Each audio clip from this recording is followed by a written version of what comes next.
안녕하십니까. 지금부터 4차 산업혁명 2차 정기 세미나를 시작하겠습니다. 본격적으로 시작하기에 앞서 한국지역정보개발원의 박병옥 부원장님과 나우만재단의 크리스티안 탁스 대표님의 환영사를 먼저 보시겠습니다.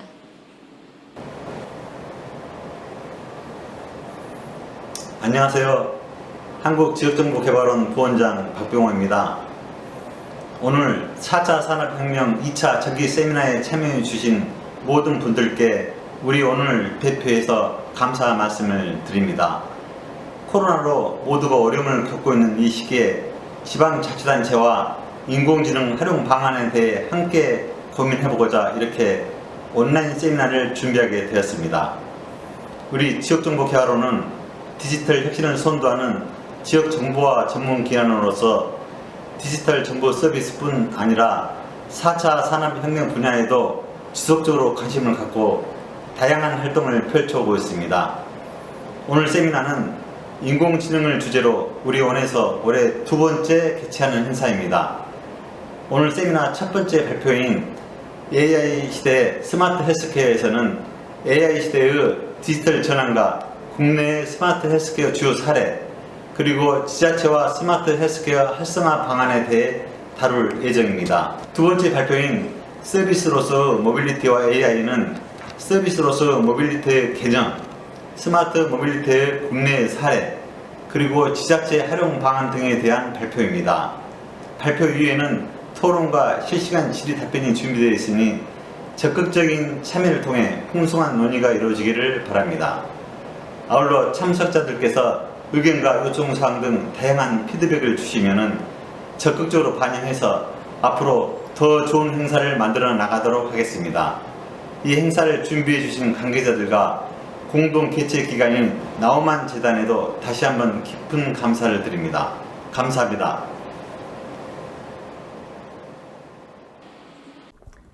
Dear ladies and gentlemen, on behalf of Friedrich Naumann Foundation Korea, the FNF, I'd like to warmly welcome to our second seminar on AI, artificial intelligence. In the next 2 hours, we will discuss policies and cases in this field, especially the role of AI related to smart cities. For those who did not join our first seminar in July, let me briefly introduce our foundation. The Friedrich Naumann Foundation is a German civic education organization committed to promote liberal values such as democracy, rule of law, human rights, and market economy. Since 1987, we have been working in the Republic of Korea, and since 2004 in the DPRK in the northern part of the peninsula. We facilitate exchange of knowledge and experiences in the field of local autonomy, smart cities, and the Industry 4.0, as well as inter-Korean relations. FNF Korea enjoys the privilege to work together with CLID since 2017, and since then we have successfully co-organized many seminars and workshops to promote digital transformation in our societies and to make us prepared for more efficient citizen-centered progress. In our first seminar on AI in July, we talked about how we could utilize AI in improving public services, how far we can have come in terms of AI development, and what kind of ecosystem we would need to create for fully tapping on the fruit of the technology.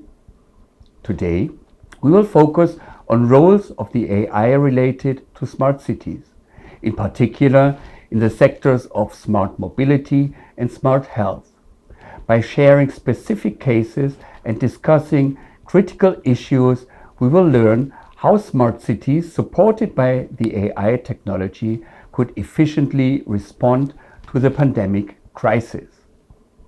This will help us to reflect on and draw important policy implications for local governments in pushing through their respective smart city projects. FNF Korea is proud and happy to to organize and have this great cooperation with CLED. My deepest thanks go to CLED, our distinguished expert of the afternoon, and especially to all of you for participation in this event. Your active engagement throughout our seminar will be most welcome. I am looking forward to the next 2 hours. Thank you very much. 네, 여러분, 네, 안녕하십니까? 오늘 이 중요한 세미나에 사회를 맡게 된 성균관대학교의 철학과 그리고 또 미래인문학을 연구하고 가르치고 있는 이종관입니다. 두 분, 지역정보개발원 원장님과 또 나우만자단의 크리스탄 촥스 박사님의 인사 말씀 잘 들으셨을 거라고 믿습니다. 사실 오늘 굉장히 중요한 주제가 논의가 될 텐데요. 사실 우리가 코로나 사태를 맞이해서 미래가 어떻게 될지가 정말 초미의 관심사로 지금 떠오르고 있습니다. 그 중에서 특히 미래의 도시가 어떻게 될 것인가라는 것은 우리의 삶의 공간이 도시이기 때문에 정말 절박한 문제라고 할 수가 있겠죠. 그래서 이것과 관련돼서 오늘 두 분의 중요한 발표자를 모시게 되었습니다. 우리 첫 번째 발표자는 그 경상대학에 지금 현재 재직하고 계신 허태욱 교수님이십니다. 허태욱 교수님을 간단히만 소개시켜 드린다면 상당히 화려한 경력을 갖고 계십니다. 원래 전공은 아마 행정학 쪽인 걸로 알고 있는데 그 이후로 그 행정학을 바탕으로 해서 미래 연구를 지속해 오시면서 학위는 영국의 University of Bristol에서 Social Policy Study로 학위를 받으셨습니다. 오늘 발표해 주실 그 내용을 제가 살짝 봤는데요. 너무나 그 풍부한 정보와 지식 그리고 지혜가 담겨 있었습니다. 제목은 AI 시대의 스마트 헬스케어 이렇게 되어 있는데요. 자, 지금부터 허태욱 박사님, 교수님을 모셔서 그 소중한 발표를 듣도록 하겠습니다. 네, 여러분 안녕하십니까? 경상대학교 행정학과의 허태욱입니다. 소개해 주신 말씀 너무 감사드리고요. 요즘 같은 또 언택트 시대에 또 이렇게 온라인으로 새로운 또 방식으로 여러분들과 함께 인사드릴 수 있어서 설레기도 하고 네, 약간 긴장되기도 하고 그렇습니다. 제가 제가 또 경상대 임용되기 전에 또 카이스트 문수미래전략대학원에서 다양한 미래 연구들을 진행하면서 이런 AI 시대에 또 디지털 전환, 또 블록체인, 그 다음에 또 이러한 스마트 시티, 더불어서 오늘 발표하게 될 스마트 헬스케어 관련된 연구들을 계속 해오고 또 많은 분들로부터 또 저도 많이 배우기도 하고 했는데요. 오늘은 조금 쉽고 좀 컴팩트한 내용들, 더불어서 사례 중심의 말씀들 좀 드리려고 하고요. 원래 이제 오프라인이었으면 정말로 우리가 이제 쌍방향적으로 이렇게 소통하면서 직접 질문도 듣고 바로 현장에서 제가 질의도 드리고 할 수 있는데 대신에 오늘은 또 이후에 또 이종환 교수님과 또 함께 토의하는 시간들을 저희가 가질 거니까 그 이후에 또 여러분들이 궁금하신 사항들이나 질문하고 싶은 사항들은 이미 또 많이 받았다고 들었는데요. 그렇게 또 쌍방향으로 이후에 진행하도록 하겠습니다. 저는 오늘 한 4가지 정도의 말씀을 드릴 겁니다. 첫 번째는 이제 이미 많이 알고 계시긴 하지만 AI 시대 또는 이제 Fourth Industrial Revolution이라고 하는 4차 산업혁명 시대, 디지털 전환 시대, 뭐 이렇게 얘기하는 그 속에서의 디지털 전환의 의미들을 좀 말씀드릴 거고요. 두 번째로는 오늘 주제인 스마트 헬스케어. 스마트 헬스케어가 이제 블루 오션이라고 할 수 있는데, 뭐 스마트 헬스케어, 디지털 헬스케어, 뭐 U 헬스케어 다양한 단어들이 있지만요. 일단 블루 오션에 우리가 각광을 받는 것들은 모두가 인정하는 부분인 것 같습니다. 자, 세 번째로는 국내의 스마트 헬스케어 주요 사례들을 좀 사례 중심으로 말씀을 드릴 거고요. 마지막에는 지자체와 스마트 헬스케어 활성화. 이 부분에서는 특별히 이제 세종시의 스마트 시티에서의 스마트 헬스케어, 부산의 에코 델타 시티 사례에서의 스마트 헬스케어. 그 부분들 더불어서 이제 저는 솔직히 지자체라는 표현보다는 지방 정부라는 표현들을 더 즐겨 쓰고 영어적으로도 원래 우리가 로컬 거버먼트이기 때문에 지방 정부라고 또 명명해서 말씀드리도록 하겠습니다. 자, 많이들 들어보셨을 텐데요. 제 이 화살표도 좀 보이시나 모르겠네요. AI 시대 디지털 전환하면 맨 왼쪽에 있는 것들은 2017년 10월쯤에 더 뉴요커라는 유명한 잡지에 실렸던 그림입니다. 여기 보시면 좀 충격적인 그림이긴 했었어요. 처음에 그 당시에 나왔을 때. 요즘에 이런 그림들이 좀 많이 있긴 하지만 보시면 AI가 장착된 로봇이 누구한테 이렇게 동량을 하고 있죠? 네, 사람이 적선을 받고 있습니다. 네, 그런 것들이 이만큼 이제는 이게 미래의 일상적인 이미지가 될 수 있는 것처럼 여기서 또 표현한 것도 있었고, 자, 밑에 이 가운데 사진을 보시면 우리가 많이 아는 영화배우 케아누 리브스인데요. 이 영화 기억하시나요? 네. 네, 앞에 계신 선생님들도 끄덕끄덕 하고 계십니다. 네, 매트릭스입니다. 매트릭스요. 매트릭스가 올해 나온 지 20년 됐어요. 네. 네, 이런 영화를 이렇게 말씀하실 때 끄덕이시는 분들은 죄송하지만 좀 연배가 되신 분들입니다. 네. 이게 결정적으로 연배가 되신 분은 오른쪽, 맨 마지막 오른쪽에 있는 이 사진도 더 아세요. 뭐죠? 이 영화 그림도 Back to the Futures. Back to the Futures는 이게 1985년에 나왔어요. 1985년에 나오면서 30년 후의 미래를 설정합니다. 그러니까 1985년에 나왔으니까 30년 후의 미래는 2015년이었어요. 지금으로 따지면 이미 5년 전 과거이죠. 근데 Back to the Future에서 나왔던 다양한 그런 뭐 여기서 의료 시스템이라든지 영상 시스템 이런 상상들이 많이 이미 구현된 것들이 많이 있습니다. 그러니까 저도 지금 원래 이제 20대 국회에서는 이제 미래연구단체인 아젠다 2050의 자문위원으로 활동하면서 그 아젠다 2050 연구단체에 이런 SF 영화 쪽에 대표분이나 이런 분들 들어와 계셨어요.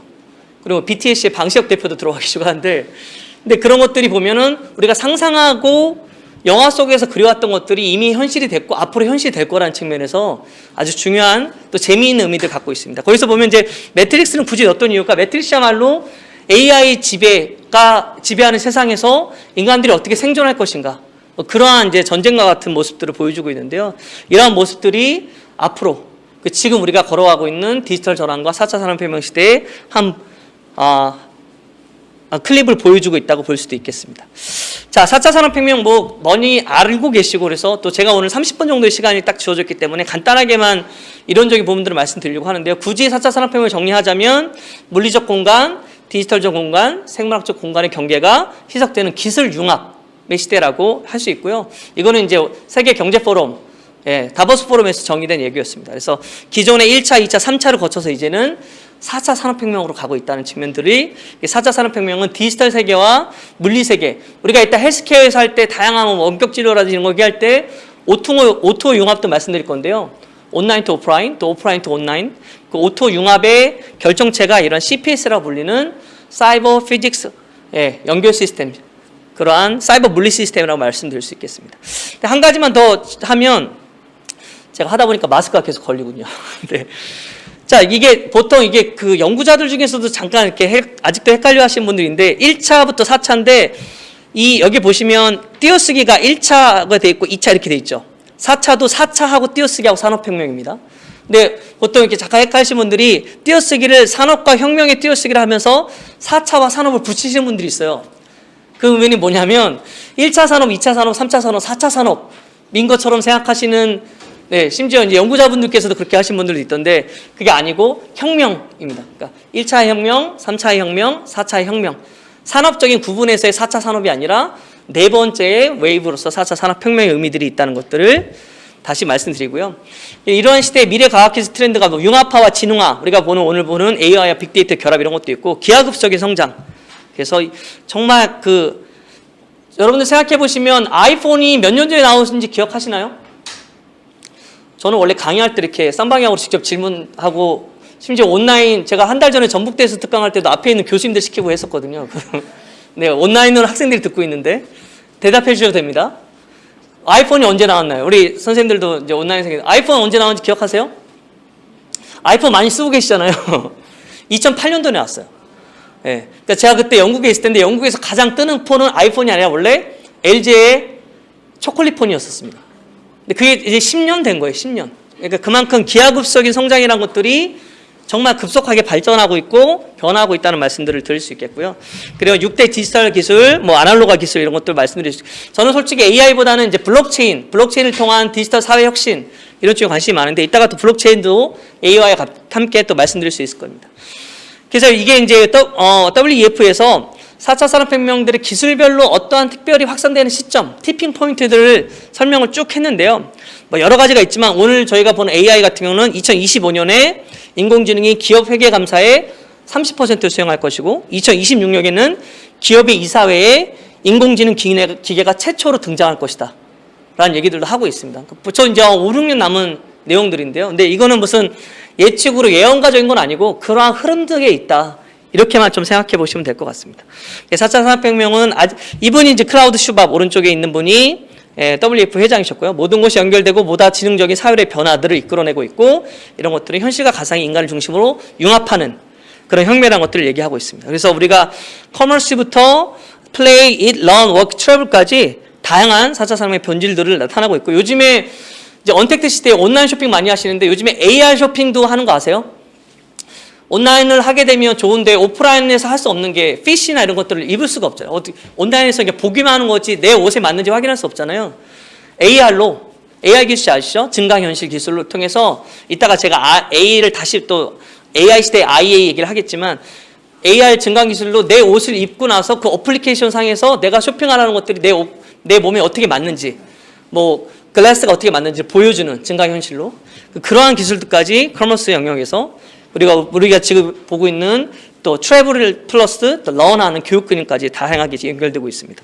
그래서 이런 O2O 융합들이 이루어지는 것들이 4차 산업의 근본이라고 할 수 있겠고요. 우리가 지금 하고 있는 쿠팡이라든지 다양한 물류 서비스에서도 이런 부분이 이루어지고 있습니다. 오늘 좀 시간이 별로 없으니까 이 부분들은 앞부분도 좀 빨리 넘어가도록 하겠고요. 이런 것들은 결국에는 여러분들이 구매해서 클릭하기 전에 여러분들이 로그인하는 순간 아마존과 쿠팡은 여러분들이 뭘 살지 이미 알고 있습니다. 대부분 보통은 이제 조금 느리게 말씀해달라고 하면 네, 제가 좀 천천히 말씀드리겠습니다. 시간이 좀 없다는 거예요, 제가. 근데 보통 여러분들이 그래서 아마존 같은 경우는 한 90% 가까이 사람들을 클릭하는 순간 로그인해서 들어가는 순간 그 사람이 뭘 쇼핑할 건지 알고 있다고 하고요. 한국은 한 70에서 75%. 왜냐하면 한국은 이게 들어와서 자꾸만 막 그 쇼핑할 거 바꾸시는 분들이 많아서 외국보다는 그러한 측면들이 데이터 수집부터 저장과 분석하고 가치 창출하고 최적화하는 측면들이 이것들이 이따가 말씀드릴 헬스케어에서도 이런 오토 융합들이 이루어진 것들을 볼 수 있겠습니다. 그 중간에 이제 알고리즘적인 부분들도 당연히 들어가는 측면이 있고요. 그래서 4차 산업혁명 결과적으로 공급 중심에서 수요 중심으로 그래서 이제 데이터 형성과 수집과 분석 차원에서의 부분들 이것들이 결국엔 제조 분야에서는 제조업의 서비스와 스마트 공장, 생활 부분에서 우리가 오늘 얘기할 스마트 시티, 더불어 스마트 헬스케어, 디지털 헬스케어까지 그다음 모빌리티 분야에서는 이따 두 번째 세션에서 또 실장님께서 다 좋은 말씀 많이 해주시겠지만 자율주행차, 스마트 본류 그런 부분까지 연동되는 그래서 스마트 헬스케어가 한 것만 따로 띄어져 있는 것이 아니라 전체의 이러한 4차 산업혁명의 흐름 속에서의 변화와 또 뭐 질문도 스마트 시티 질문도 많이 하셨던데 그러한 전체적인 플랫폼 상에서의 변화 속에서 오토 융합 속에서 헬스케어, 디지털 헬스케어, 스마트 헬스케어가 이루어진다는 그런 흐름들을 여러분들이 좀 생각해 주시면 되겠습니다.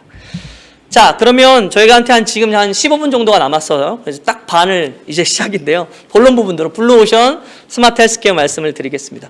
자, 영상들을 잠깐 보도록 할까요? 자, 여러분들이 좀 약간 집중도 이제는 또 흐트러질 시간이고 하니까 헬스케어에서 욕실부터 침실까지라는 또 영상을 보도록 하겠습니다. 새로운 기술이 잇따라 등장해 실생활의 변화를 예고하고 있습니다. 이교준 기자입니다. 이달 초 모바일 월드 콩그레스에서 오랄비가 선보인 스마트 전동 칫솔입니다.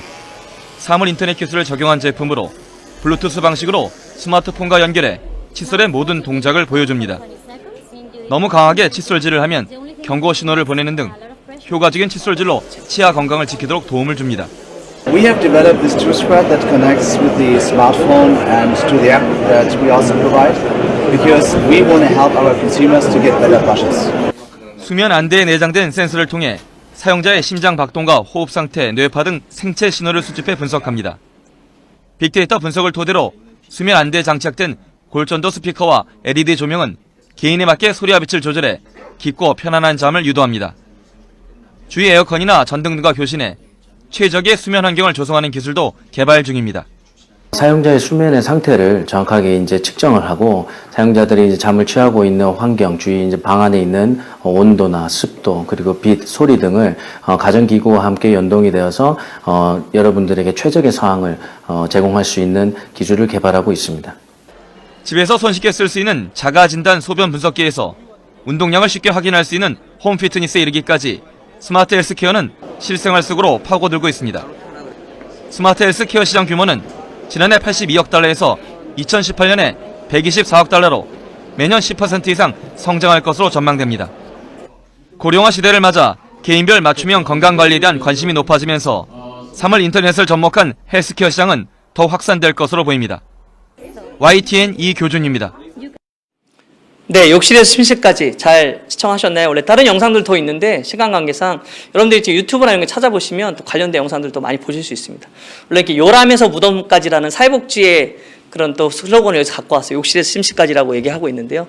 이런 것들이 거대하고 고속 성장하는 21세기 세계 최대 산업과 복지로서 네, 헬스케어들이 그렇게 주목을 많이 받고 있고요. 이게 2016년 기준으로 세계 7조 규모 산업이라고 하는데 이때 한 8천조 정도 되는 것이죠. 지금은 더 그것들 넘어서 헬스케어의 의미들이 더 각광을 받고 있습니다. 또 위기와 기회의 측면 한국에서도 나올 수 있는데요. 4차 산업혁명 시대 단일 국가 의료로서 건강보험이나 이런 것들의 우리의 큰 장점이지만 고령화 문제, 출산율 문제 이런 측면들이 작년 기준 출산율 0.92였거든요. 엄청나게 한국은 지금 이제 늙어가면서 아이는 태어나지 않는 뭐 그런 측면에서의 또 위기들도 우리 사회 구조적인 모습으로 나타나고 있다고 할 수 있겠습니다. 그래서 시장 생태계에 대해 이전은 치료 중심에서 이제는 예방과 예측 중심의 헬스케어로 변화하고 그 안에서 빅데이터와 AI 활용이 핵심 가치로서 등장하고 있다고 볼 수 있겠습니다.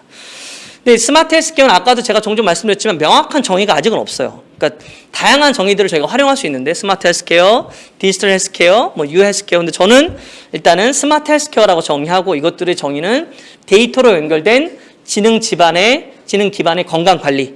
그래서 연결, 커넥션과 지능, 스마트의 두 가지가 연결된 것이고요. 그 연결이 우리가 보통 하는 인터넷, 더불어서 이제 정보 검색 인터넷뿐만 아니라 네트워크 인터넷이라고 할 수 있는 블록체인 같은 인터넷의 연결과 인공지능, AI의 지능이 연결되는 그런 측면들로 융합된다고 볼 수 있겠습니다. 스마트 헬스케어의 유형들도 다양하게 있는데요. 지금 저희가 보고자 하는 것은 온라인 플러스 인간과 인공지능의 원격 지능 진료로서 예전에 이 전통 의료, 오프라인과 인간의 전통 의료에서 이제는 화살표로 원격 지능 의료로 변해가고 있는 것들을 볼 수 있겠습니다. 자, 다양한 분류들이 많이 있어요. 그래서 보통 이제 의료 부분에 보면 X축은 기관과 개인, Y축은 의료와 일리스와 그다음 웰리스 두 개의 측면들인데요. 특별히 이제 의료 측면에서 원격 환자 관리 이따가 다양하게 사례들을 말씀드리겠지만 스마트 요양병원, 디지털 의료 전달 뭐 이런 것들이 있고요. 웰리스 측면에서는 뭐 다양한 식품 분야도 원래 들어갈 수 있고 스트레스 관리, 개인 운동 관리, 지역 건강 관리까지 아주 총망라하는 분야들로 선nhập 된다고 볼 수 있겠습니다. 그래서 이러한 디지털 기술들이 이렇게 다양한 서비스들을 보는 것도 볼 수 있고요. 일단 시간이 없으니까 스킵을 하는데 O2 융합 측면에서 아까도 설명드렸지만 이러한 원리들이 데이터를 수집하고 특별히 IoB 같은 생체 인터넷 같은 데이터를 수집해서 저장 분석하고 거기에 이제 클라우드와 빅데이터 같이 창출하는 것들은 아까 쿠팡이라든지 아마존 같은 경우는 그렇게 미리 예측하는 가치를 거기서 이제 AI 알고리즘이 있는 것인데요. 여기서도 헬스케어에서도 AI를 통해서 개인별 건강관리의 분석들이 이루어지는 그래서 결국엔 최적화된 개인별 맞춤형 건강관리가 이루어지는 것들을 오토와 융합의 모습으로 보여줄 수 있다고 할 수 있겠습니다. 하나의 재미있는 것들은 기존에 AI를 활용한 것들이 예를 들어서 암 진단 판독 오류들을 되게 낮췄는데요. 근데 중요한 것은 인간이 할 때는 3.5% 오류, AI 할 때는 2.9%. 근데 AI와 병리학자가 함께 할 때는 0.5% 이하의 확률을 갖고 있다는 것입니다. 그래서 저는 원래 뭐 오늘 시간이 없어서 더 구체적 말씀 못 드리고 이따 토론 시간에 말씀드리겠지만 IA적인 AI 시대의 IA, 그러니까 IA가 지능 확장, 인텔리전스 어그멘테이션이거든요. 아까 증강현실의 AR이 증강현실의 어그멘테이션 리얼리티였던 것처럼 그래서 인공지능과 인간의 협력이 중요성도 이렇게 확대되고 있다. 그런 것도 정말 중요한 것이고요. 그래서 AI 없으면 내가 할 수 있는 일이 아니라 내가 없으면 AI가 할 수 없는 일. 그런 측면에서의 접근들, 그 안에 알고리즘 민주주의나 이런 부분들이 더 중요하게 나타나고요. 지금 영국 같은 경우 원래 A레벨, 우리나라 따지면 수능을 보는데 모의고사 못 봐서 AI 분석 시스템으로 엄청 돌렸거든요. 그랬더니 그걸 가지고 학생들이 엄청나게 지금 시위를 해서 결국에는 그 시스템을 다 폐기해버리고 선생님들이 다시 평가하는 시스템으로 돌아갔습니다. 그런 것들이 AI를 통해서 활용했지만 결국엔 AI 갖고 있는 알고리즘 편향성으로 인해서 문제가 되는 사례들도 많이 있는데요. 그것도 이따가 또 토론 시간에 또 간단하게 또 말씀을 드릴 수 있는 기회가 있을 것 같습니다. 중요한 것은 AI 시대의 인간의 IA적인 역량들이 함께 연결된다는 것이고요. 그런 것들이 커넥티드 헬스에서의 병원, 개인, 보험, 의약품, 그다음에 스마트 헬스에서의 맞춤과 예측 이런 측면에서의 다양한 분야들로 활용될 수 있다는 것들이고요. 잠시 후에 사례 부분에서 또 설명드리도록 하겠습니다. 그래서 이러한 의료 서비스에 대한 플랫폼 구축과 그다음에 제도적인 구축들이 함께 이루어졌을 때 이제는 집단 지능으로서 의료 환자, 사용자 중심, 시민 중심, 환자 중심의 의료 서비스들로 전환된 측면들로 나타날 수 있는 결과들을 보여준다고 할 수 있겠습니다. 자, 이제 구체적으로 스마트 헬스케어의 주요 국내외 사례들을 보겠는데요. 중국은 양로 서비스 산업 발전 로드맵을 이렇게 각 성마다 IoT의 양로 시험 운영들을 하고 있고요. 그래서 여기 북경 같은 경우는 모든 정보가 앱을 통해서 이런 노령자라든지 환자들에게 관련돼서 자녀나 센터 관리 센터나 의사에게 실시간으로 전송되는 이런 또 IoT 시스템도 갖추고 있고, 미국 같은 경우는 특별히 이제 의료 산업의 네 가지 주요 흐름들로, 물론 이제 오바마 이후에 많이 또 트럼프 정부에서 많이 바뀌긴 했는데요. 원격 진료부터 유전자 혁명, 제작 산업 혁명까지 이루어지고 있습니다. 핀란드 같은 경우는 가상병원 1.0이어서 원래는 재택 환자가 모바일 앱을 통해서 의사로부터 진료를 받는 것들이 이제는 가상병원 2.0으로 해서 20개 진료 부분으로 확대된 그런 모습들도 보여주고 있습니다. 글로벌 원격 진료가 이러한 엄청난 절감이라든지 경제적인 성장 것들을 많이 보여주고 있는데요. 또 규제적인 측면에서도 미국이나 영국이나 이런 것들도 이미 규제들이 다 거쳐져서, 그리고 독일 같은 경우는 대부분의 원격 진료에도 대면 진료 같은 수가가 적용되는 측면까지도 활성화되는 부분이 나타나고 있습니다. 그래서 이런 원격 의료의 소들을 보시면 혈당, 복약 수능도, 치료 만족도, 특별히 재밌는 건 의료기관 이용 시간. 그전에 평균적으로는 183분, 그러니까 3시간이 걸렸던 거예요. 평균적으로 의료기관을 이용하려면 이제 50분으로. 그 다음에 보호자 동의율도, 보호자가 항상 의자를 이렇게 노인분들이라든지 환자분들 가야 되잖아요. 그런 것들도 거의 3배 이상 줄어드는 원격 진료에서는. 그래서 결과적으로 의료기관 이용 부담이 거의 90% 정도 감소가 됩니다. 그런 측면들로 내용들을 성과가 나오는 것들도 보여주고 있습니다. 자, 연결을 통한 의료 문제 해결 사례들은 이거는 이제 ODA 측면에서 많이 나오는데요. 르완다라든지 탄자니아, 이것들 산모라든지 그렇죠, 임산부들을 위한 모자 교육을 위한 것들이 이러한 시스템을 통해서 보여주는 것들도 다양한 국제적인 사례들도 나와 있고요. 하지만 한국도 원래는 당뇨폰이나 이런 것들이 있었는데 2017년부터 우리나라 원격으로 지금도 물론 이제 의사협회와의 다양한 갈등 모습도 있지만, 실제로 이 빨간 표에 보시면 20년 됐습니다. 이런 원격 진료에 대한 논의들 한국에서. 하지만 아직은 열리지 못하고 있는데요. 최근 들어서 이제 포스트 코로나19 시대에는 이러한 간염병 안면, 안심, 비대면 인프라 및 건강 취약계층 디지털 돌봄 시스템 구축과 같은 디지털 뉴딜 시대, 특별히 코로나19 시대에서 새로운 그런 변화들이 좀 있고요. 특별히 그 전에 비대면 진료 도입에 대해서 보시면 거의 70% 가까이가 긍정적인 대시민 조사가 나오고, 그다음 부정적인 건 한 18% 정도 나오지 않는 원격 의료 사례의 도서 지역 주민이라든지 군 장병 사례라든지 다양한 중요한 재미있는 사례들이 보여지고 있습니다. 자, 이제 더 구체적인 사례들을 좀 보시면요. 원격 의료와 웨어러블, 주요 웨어러블 이렇게 차는 의료 기기들이죠. 부착하게 되는 스킨 비전 같은 경우는 이용자의 피부 사진을 찍어서 올리면 피부에 관련된 이상 부위나 진단 예상을 보여주는 것들이 있고요. 그리고 키오스크 원격 진료센터. 여러분들 키오스크 아시죠? 영화 보러 가시거나 햄버거 구입하러 가시거나 다 키오스크 사용하시잖아요. 그러니까 키오스크형 원격 진료센터들도 도입이 되고 있고 활용이 되고 있습니다. 진단 보조 주요 사례들, 이것도 이제 AI와 인간의 IA적인 지능 확장 연결들이 연결되어서 이런 것들을 활용하고 있고요. 근데 환자 관리에서도 보시면 헬리오스 같은 경우는 환자가 약을 먹으면 위에서 소화가 되며 전기 신호를 보내고 배에 부착한 패치, 웨어러블 패치가 신호를 감지해서 블루투스를 통해서 스마트 앱에 전송해. 이런 투약이라든지 관리라든지 이런 것들이 어떻게 이루어지는 것들도 실시간으로 환자 관리의 주요 사례들을 보여주는 것들도 보여주고 있습니다.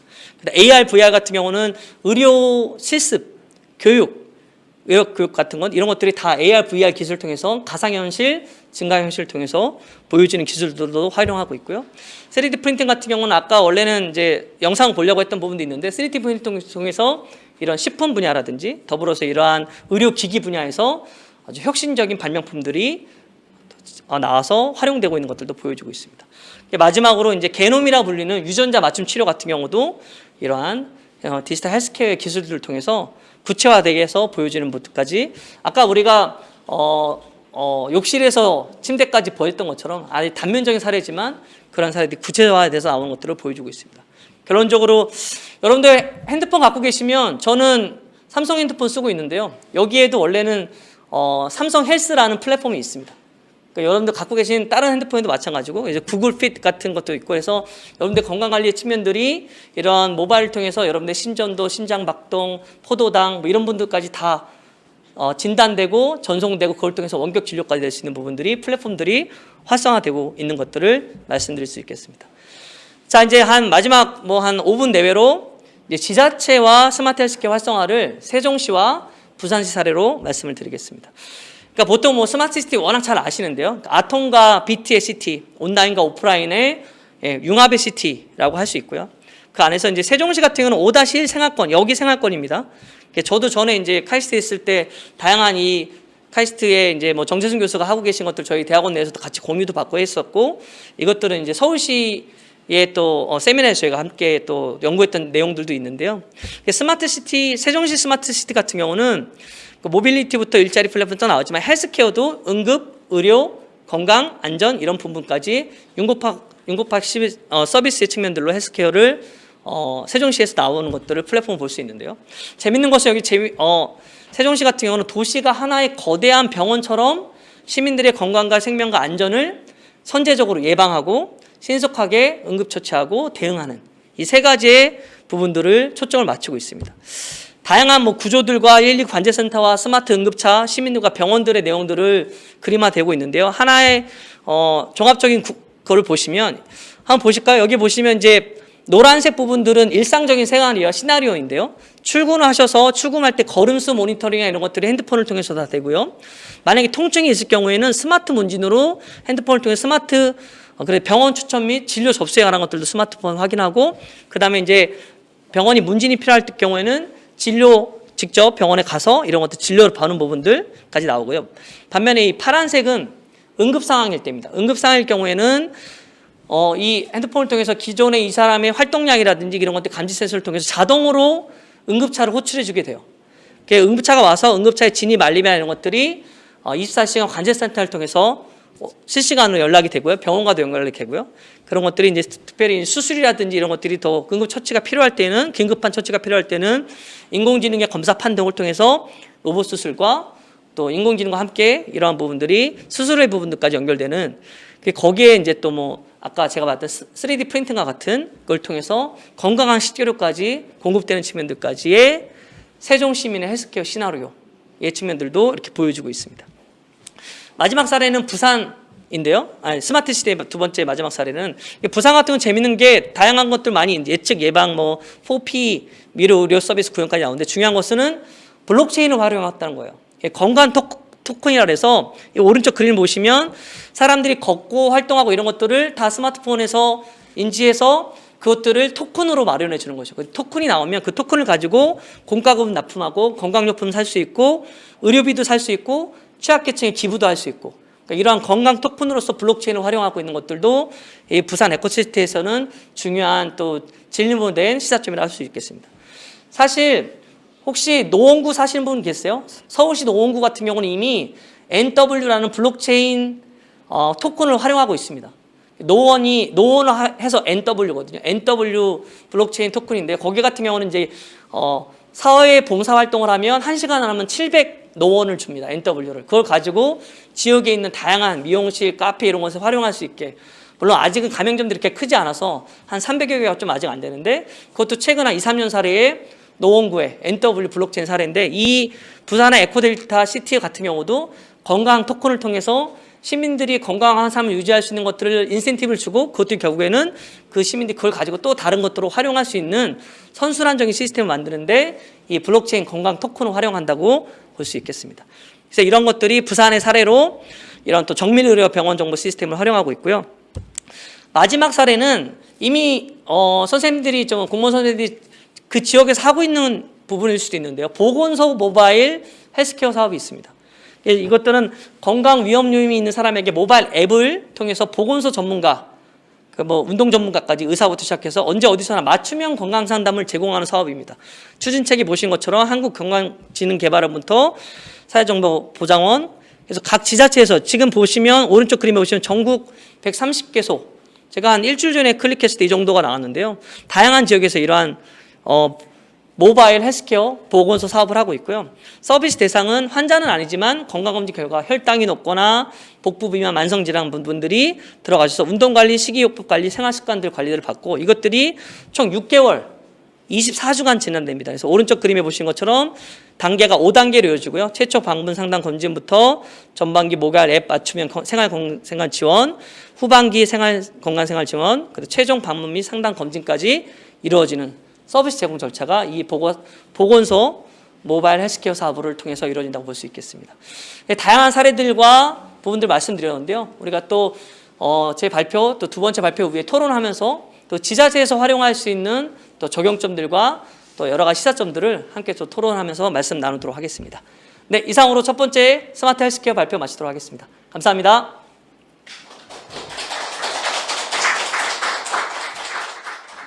네, 허 교수님 수고 많으셨습니다. 아주 죄송합니다. 제가 이 카메라에 익숙치 않아서.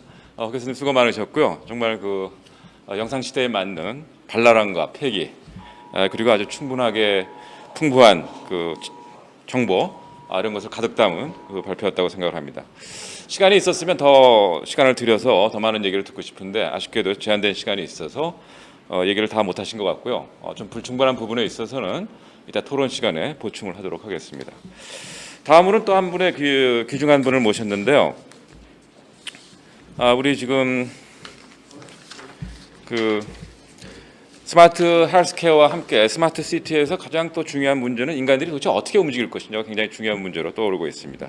그러니까 인간들이 어떻게 움직인다는 것은 기술적으로는 교통의 문제라고 할 수가 있겠죠.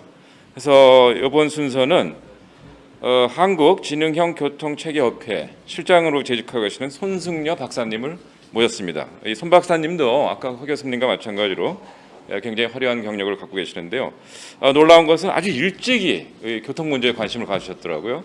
그래서 학부 때부터 교통공학을 전공하시고 최종적으로는 명지대학에서 교통공학으로 공학 박사학위를 받으셨습니다. 그리고 여러 기관에서 일하셨고 최근에는 아까 말씀드린 대로 한국지능형교통체계협회에서 실장으로 재직하시면서 특히 이제 스마트 교통 시스템 문제를 집중적으로 연구하시는 아주 재원이라고 생각합니다. 자, 그럼 발표를 듣도록 하겠습니다.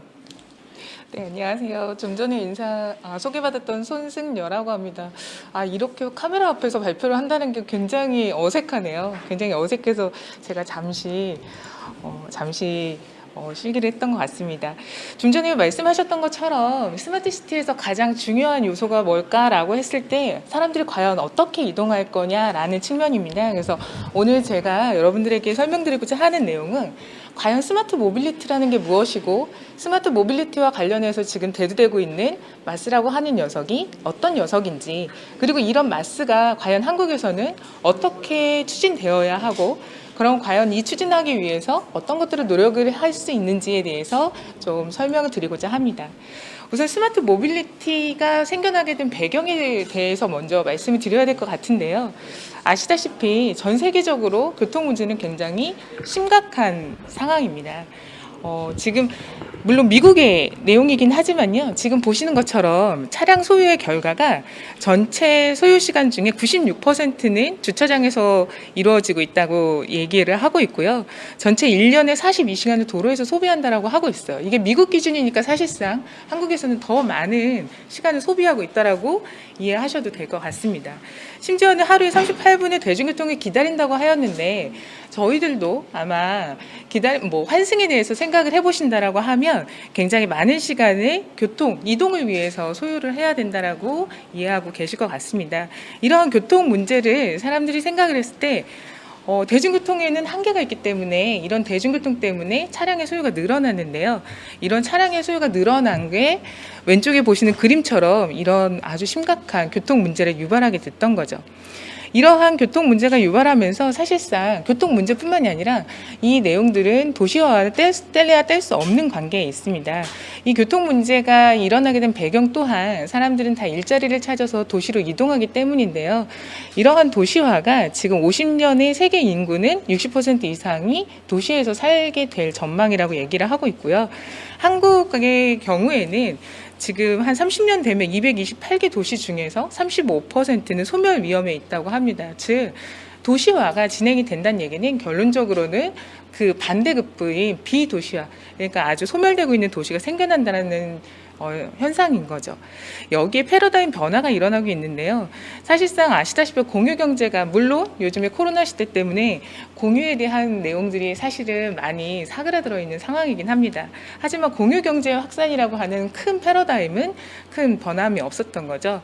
이러면서 실질적으로 자가용도 실질적으로는 온디맨드 서비스로서의 변모를 할 수 있지 않을까라는 패러다임의 전환이 일어나면서 이러한 변화들이 스마트 모빌리티라는 내용들을 대두되게 하게 되었습니다.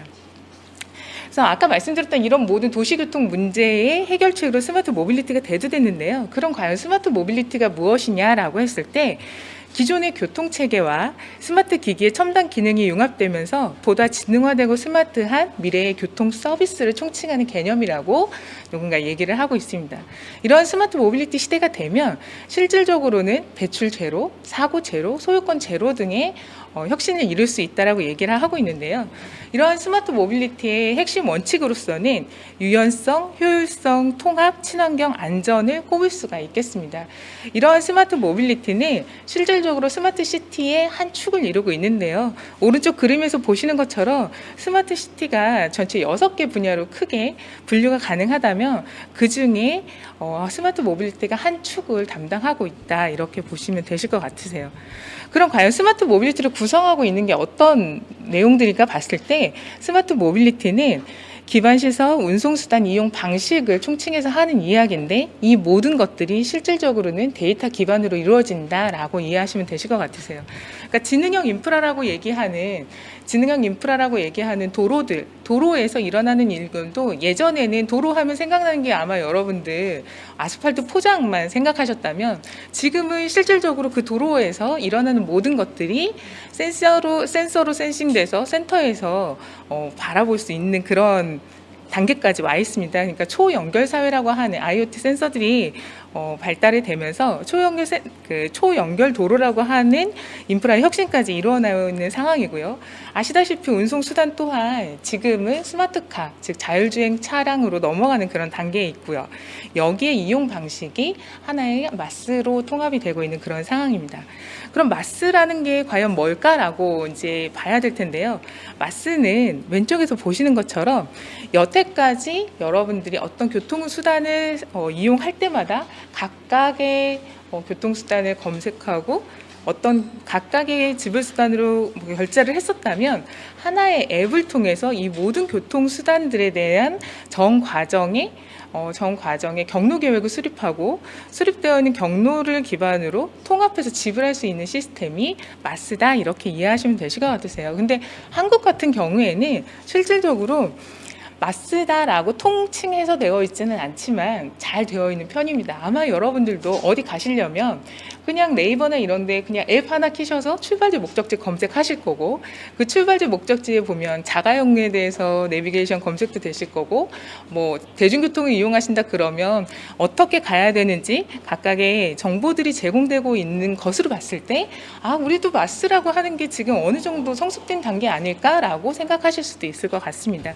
근데 실질적으로 한국이 마스라는 개념으로 봤을 때에는 전 세계적으로 이렇게 두각을 보이지 않는 이유가 있습니다. 이게 뭐냐면 통합의 관점에서는 실질적으로 아직 미흡하기 때문이에요.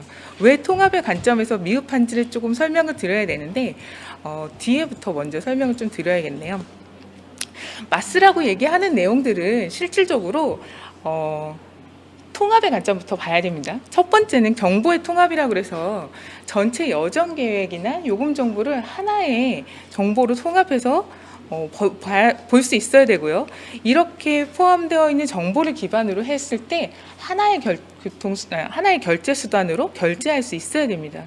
뿐만 아니라 내가 이 서비스 할 수 있는 이러한 전체적인 통합 경로가 실질적으로 나한테는 인센티브 다가올 수 있어야 돼요. 즉 예를 들어서 만약에 핀란드다 그랬을 때는 핀란드에 있는 가장 유명한 휘미라는 앱을 켜서 내 전체의 경로를 계획을 해본다라고 했을 때에는 뭐 구독 서비스도 사용할 수 있고요. 아니면 전체 여정에 대해서 할인 혜택도 받을 수 있고요. 근데 이 앱을 통해서 내 모든 여정에 대해서 경로 계획을 세울 수 있는 거죠.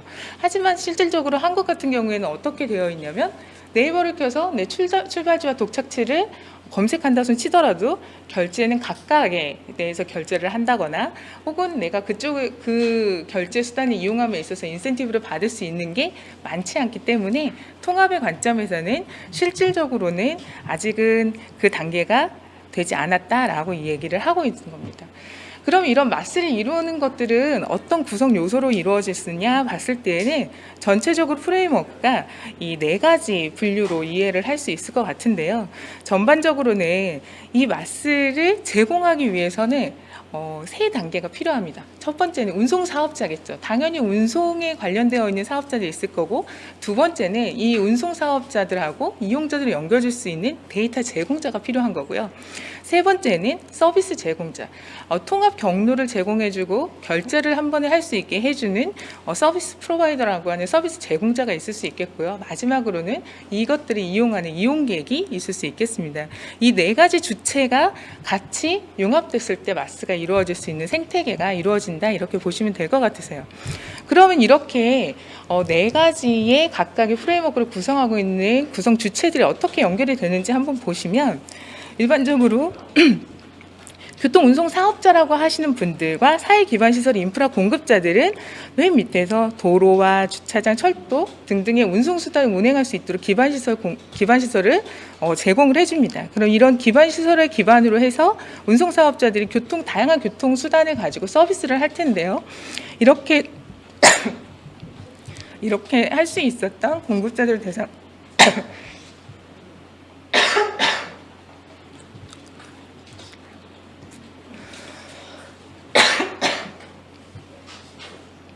죄송합니다.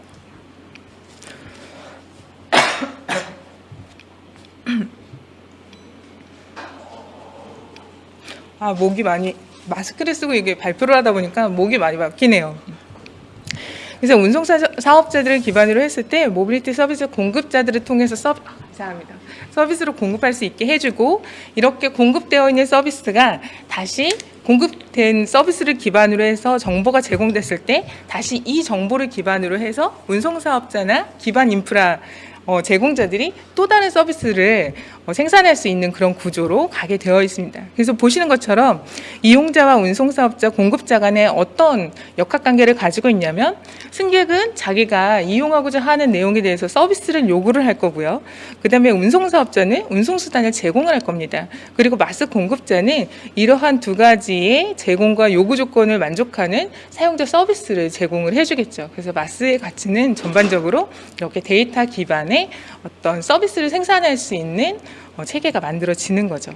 아까 레벨에 대해서 잠깐 설명을 하다가 제가 가장 중요한 마스 레벨 4는 지금 설명을 드리려고 잠시 띄워놨었어요. 그 이유가 뭐냐면, 지금 아마 여러분들이 대체적으로 알고 계신 마스 레벨은 레벨 3까지를 아마 이해를 하고 계실 거예요. 왜냐하면 우리는 여태까지 이용자의 최적화만을 고민하고 있기 때문에 마스 레벨 3까지만을 고민했다면, 이제 사회적으로는 앞으로 나아가서 마스 레벨 4를 고민해야 되는 그런 단계입니다. 아까 전반적으로 전체적인 연계 체계를 봤을 때 이렇게 해서 이용자들이 실질적으로 조금 더 최적화되어 있는 경로를 이동하고 최적화된 인센티브를 받게 되면, 실질적으로 이 데이터를 가지고 무엇을 할 수 있게 되냐면, 사회적인 목표, 즉 예를 들면 지속 가능한 환경을 만들 수 있는 그러한 레벨까지 올라갈 수 있는 그런 거죠. 왜냐하면 이런 데이터에 기반하는 이런 내용들은 다시 지자체에서 그 내용들을 가지고 실질적으로 사회를 최적화시킬 수 있는 형태의 어떤 서비스를 할 수 있는 구조가 만들어집니다. 그래서 실질적으로 마스 레벨 3까지가 이용자 최적화를 위한 서비스였다면, 마스 레벨 4는 시스템 최적화를 위한 서비스다, 이렇게 이해하시면 되실 것 같고요. 이런 마스는 실질적으로 가장 궁극적으로 목표하는 건 이러한 마스 레벨 펄을 궁극적으로 목표하고 있다, 이렇게 이해하시면 되실 것 같으세요. 그럼 마스 레벨을 가지고 조금 다른 관점에서 본다라면 아마 여러분들 왼쪽에 있는 그림을 많이 보셨을 것 같아요. 일반적으로 자율주행을 얘기할 때 이 그림을 많이 사용을 하는데요.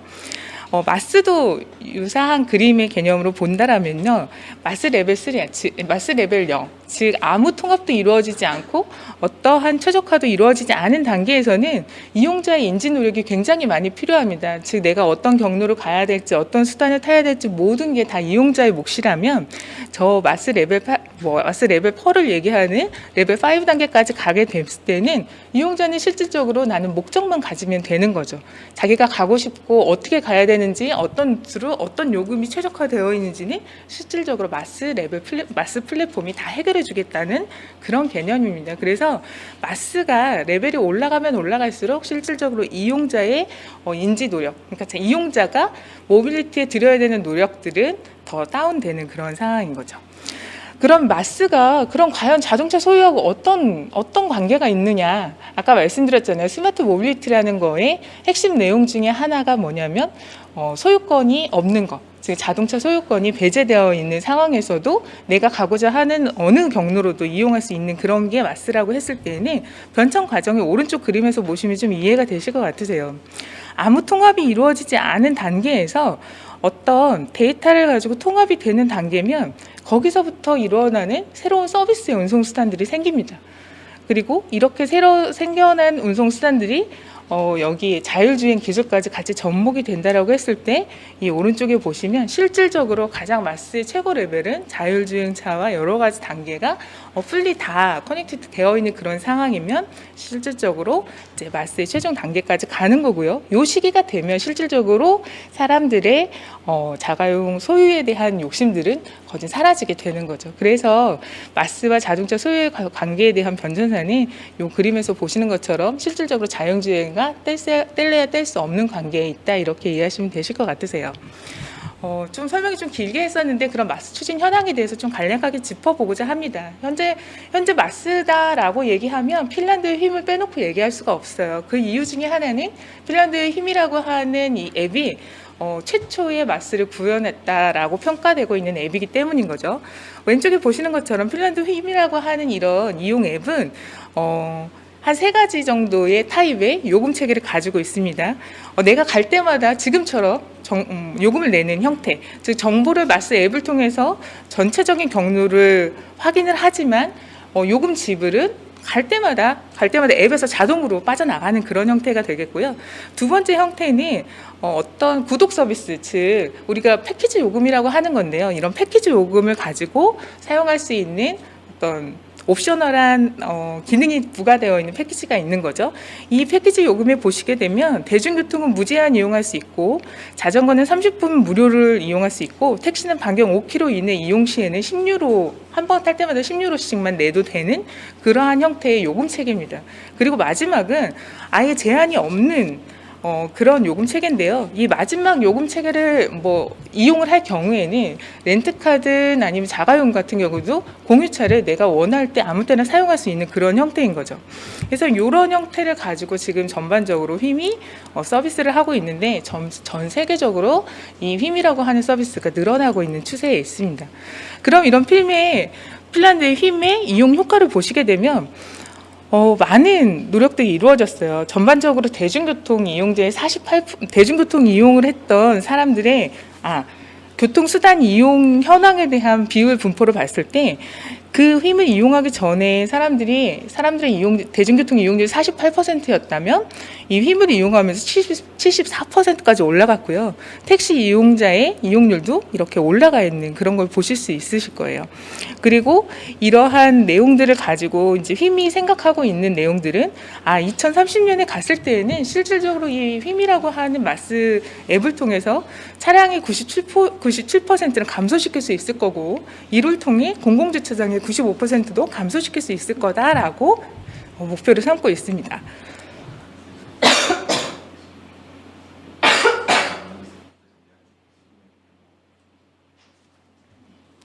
아이고 죄송합니다. 그래서 주요 마스 서비스 동향에 대해서 이제 보시게 되면 핀란드, 스웨덴, 독일, 오스트리아, 싱가포르, 이탈리아, 영국 등에서 이렇게 활발하게 이루어지고 있는데 아마 제가 지금 말씀드린 모든 대부분의 도시들이 유럽 국가들에 한정되어 있는 도시 규모다 이렇게 이해하시면 되실 것 같으세요. 왜 유럽에서만 마스가 이렇게 잘 되어 있을까? 전반적으로 교통체계가 잘 구성이 되어 있는 곳에서나 이루어질 수 있는 게 마스구나 그렇게 이해가 될 것 같습니다. 그리고 아주 거대한 도시에서는 또한 마스가 잘 추진되고 있지 않아요. 미국 같은 경우에는 오히려 이런 교통체계가 잘 이루어지지 않고 있기 때문에 자가용이 없으면 사실 이동할 수 없는 그런 구조를 가지고 있거든요. 그래서 마스라고 하는 녀석들은 실질적으로 해당하는 도시 국가의 어떤 특성에 따라서 추진할 수 있는 여건에 따라서 각자 특색 있는 마스를 추진해야 되는 그런 게 현실입니다.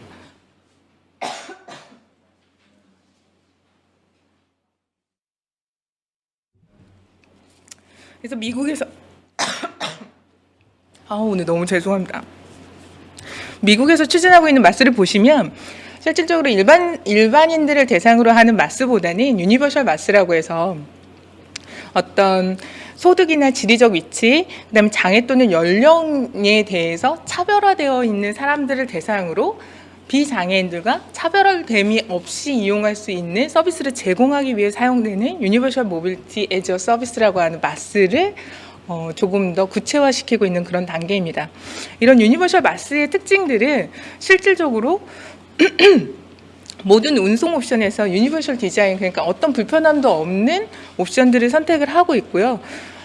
단순히 앱만 가지고 서비스하는 것이 아니라 컨시어지 서비스, 즉 언제나 전화를 하거나 했을 때 담당자가 뭔가 서비스를, 그러니까 사람으로서 서비스를 해줄 수 있는 녀석까지도 포함이 되어 있는 그런 내용인 거죠. 그러면 마스 추진 조건들을 좀 살펴봐야 되는데, 마스를 추진하는 데 있어서 필요한 구성 요소는 보시는 것처럼 사용자와 기술, 비즈니스, 정책 이 네 가지 옵션이 다 갖추어져야지만 실질적으로 마스 이용이 가능한 그런 단계입니다. 그래서 마스의 어떤 밸류체인을 보시게 되면 이 마스는 데이터가 없이는 이루어질 수 없는 거기 때문에 전반적으로 데이터의 수집 단계, 처리 단계, 그리고 이러한 데이터를 가지고 정보를 생성해서 뭔가 서비스할 수 있는 단계까지로 이렇게 가는 그러한 밸류체인을 가지고 있습니다.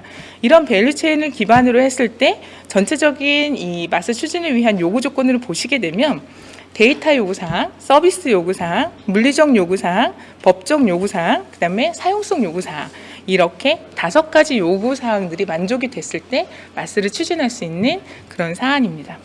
그럼 이제 하나씩 데이터 요구사항부터 먼저 보셔야 될 것 같은데, 아까 말씀드렸던 것처럼 마스는 하나의 앱에서 내 모든 전체 이동 경로에 대한 정보를 생성하고 처리해야 되는데, 그러기 위해서는 내가 사용할 수 있는 모든 운송 옵션들이 데이터로 이 플랫폼 안에 들어와 줘야 됩니다. 이렇게 들어와 주기 위해서 제일 우선적으로 필요한 내용들은 개방형, 즉 데이터의 개방이 가장 우선돼야 되는 거죠. 그래서 데이터의 요구사항 보시는 것처럼 개방형 데이터가 제일 첫 번째로 가장 중요한 마스의 동기다라고 보시면 되실 것 같고요. 또 하나는 이 데이터가 아무리 개방이 됐다 하더라도 이 데이터가 실질적으로 신뢰도가 떨어진다라고 하면 실질적으로 이용할 수 없습니다. 즉 예를 들어서 내가 이 마스 앱을 보고 지금이면 이 버스가 도착한다라고 이해를 하고 있어야 되는데 데이터 신뢰도가 낮아서 이미 지나간 버스예요. 그래서 나는 그 운송수단을 살 수가 없다라고 했을 때에는 다시는 이 앱을 신뢰할 수 없게 되겠죠. 그렇기 때문에 개방되는 데이터의 종류나 내용의 중요성도 중요하지만 실질적으로 데이터 수준에 대한 요구사항도 굉장히 중요한 내용입니다. 그래서 이러한 신뢰도가 보장이 되고 서로 간에 연계할 수 있는 표준과 상호 운용성이 보장이 될 때만 이제 마스가 추진될 수 있는 그런 여건이 될 수 있는 거고요. 또 하나는 여기에 데이터 시장, 즉 그러한 데이터들을 그냥 다 무상으로 공유하진 않겠죠. 운송사업자가 다 사실은 그 모든 것들이 다 자기네들의 영리적인 목적에 의해서 이용하는 내용인데 이것들을 그냥 무상으로 할 수 없기 때문에 좀 더 양질의 데이터를 생산하고 관리할 수 있는 데이터 시장이 확보가 되어야 되는 그런 상황입니다. 그래서 이런 해외 사례들을 좀 봐야 되는데 이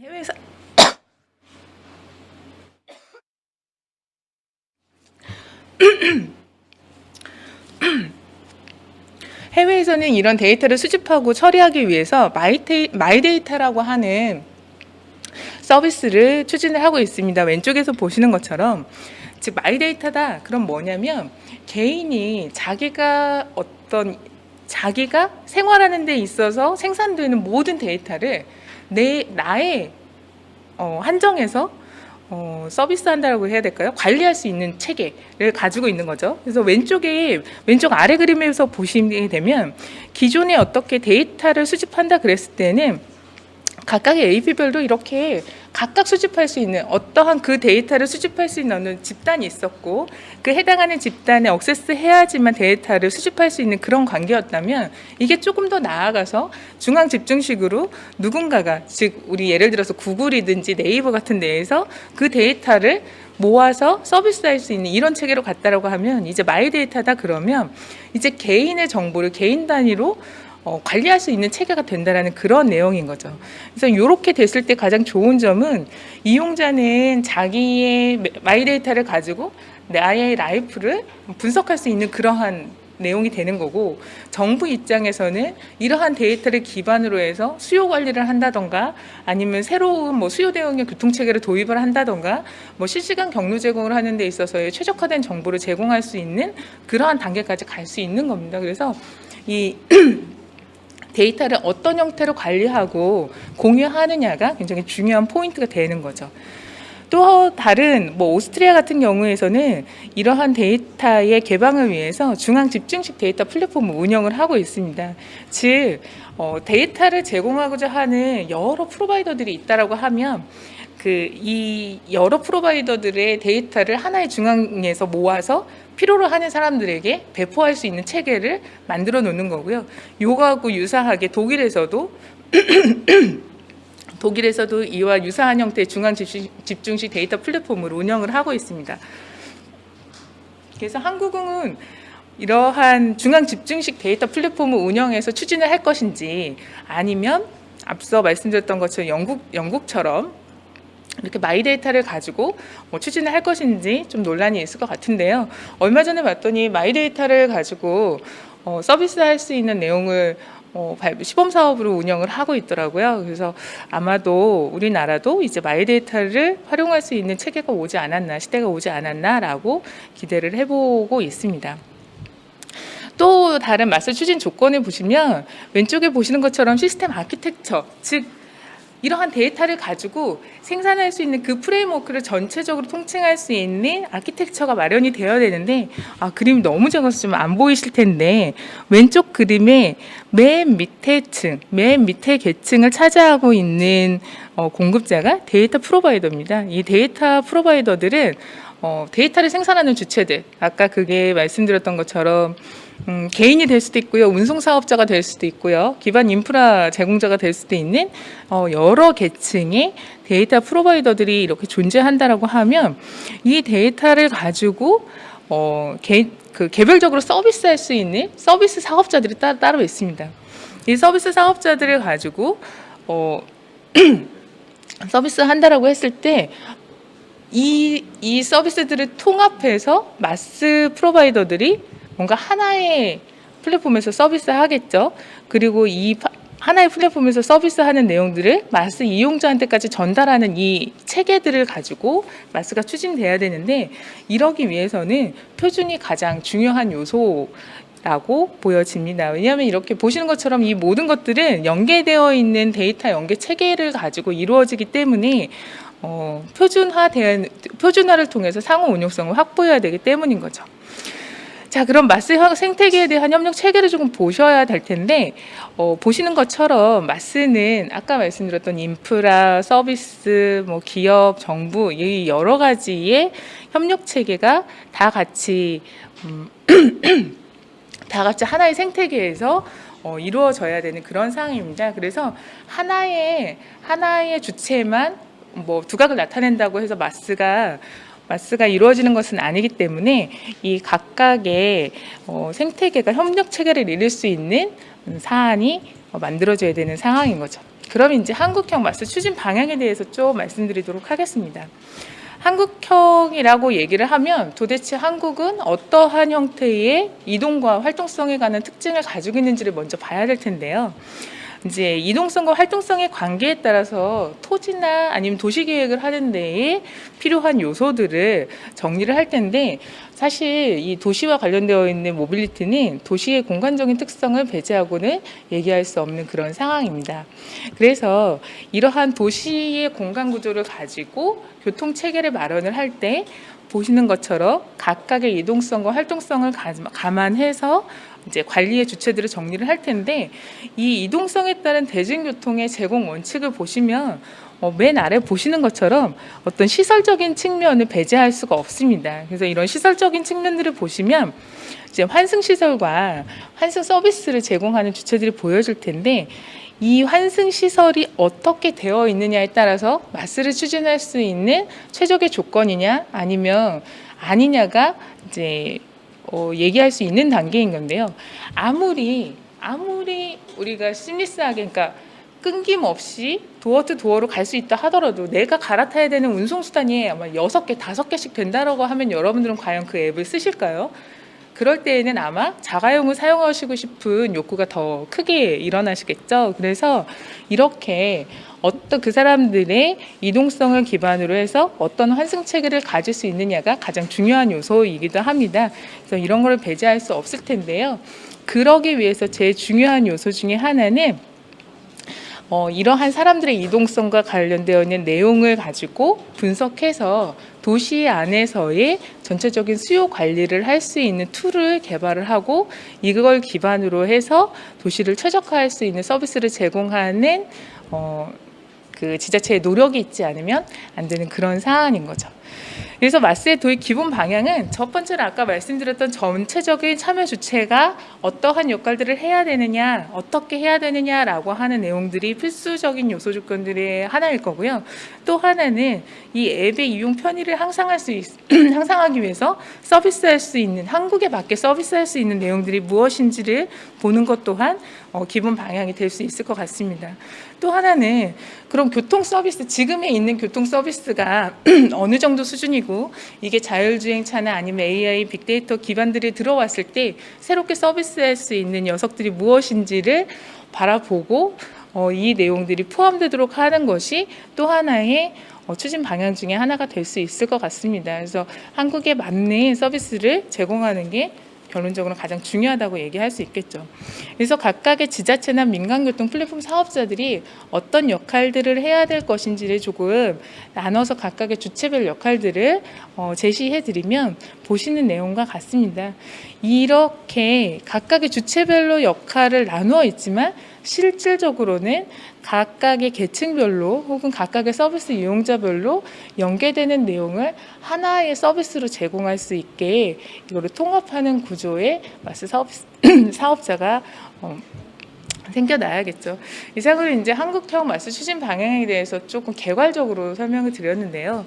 저는 이제 발표를 마치기 전에 이제 한 말씀을 드리자면, 한국은 굉장히 대중교통이 잘 발달되어 있는 나라이고, 그리고 지금 이 ICT 기술이 굉장히 많이 발달돼서 마스를 추진하는 데 있어서도 굉장히 좋은 여건을 가지고 있습니다.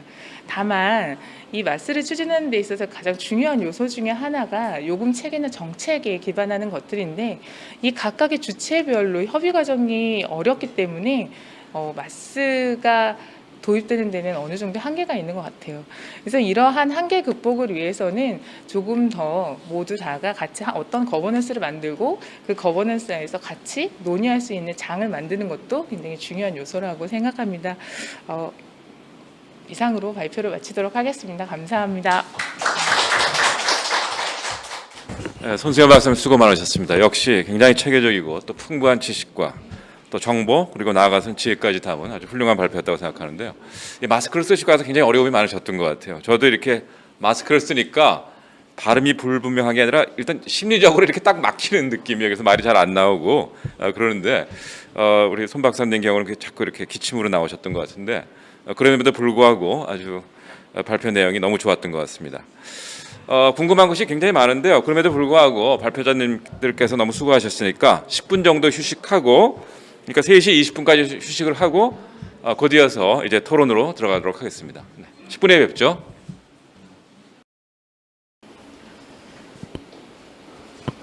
네, 그럼 이제 지금부터 그 두 분 전문가님들의 그 풍부한 발표, 거기에 담아 있는 여러 가지 지혜, 또 그런 것과 연관된 여러 지금 이 방송을 듣고 계시는 여러분들의 질문 이런 걸 받아서 또 한번 우리가 좀 깊이 있는 논의를 해보도록 하겠습니다.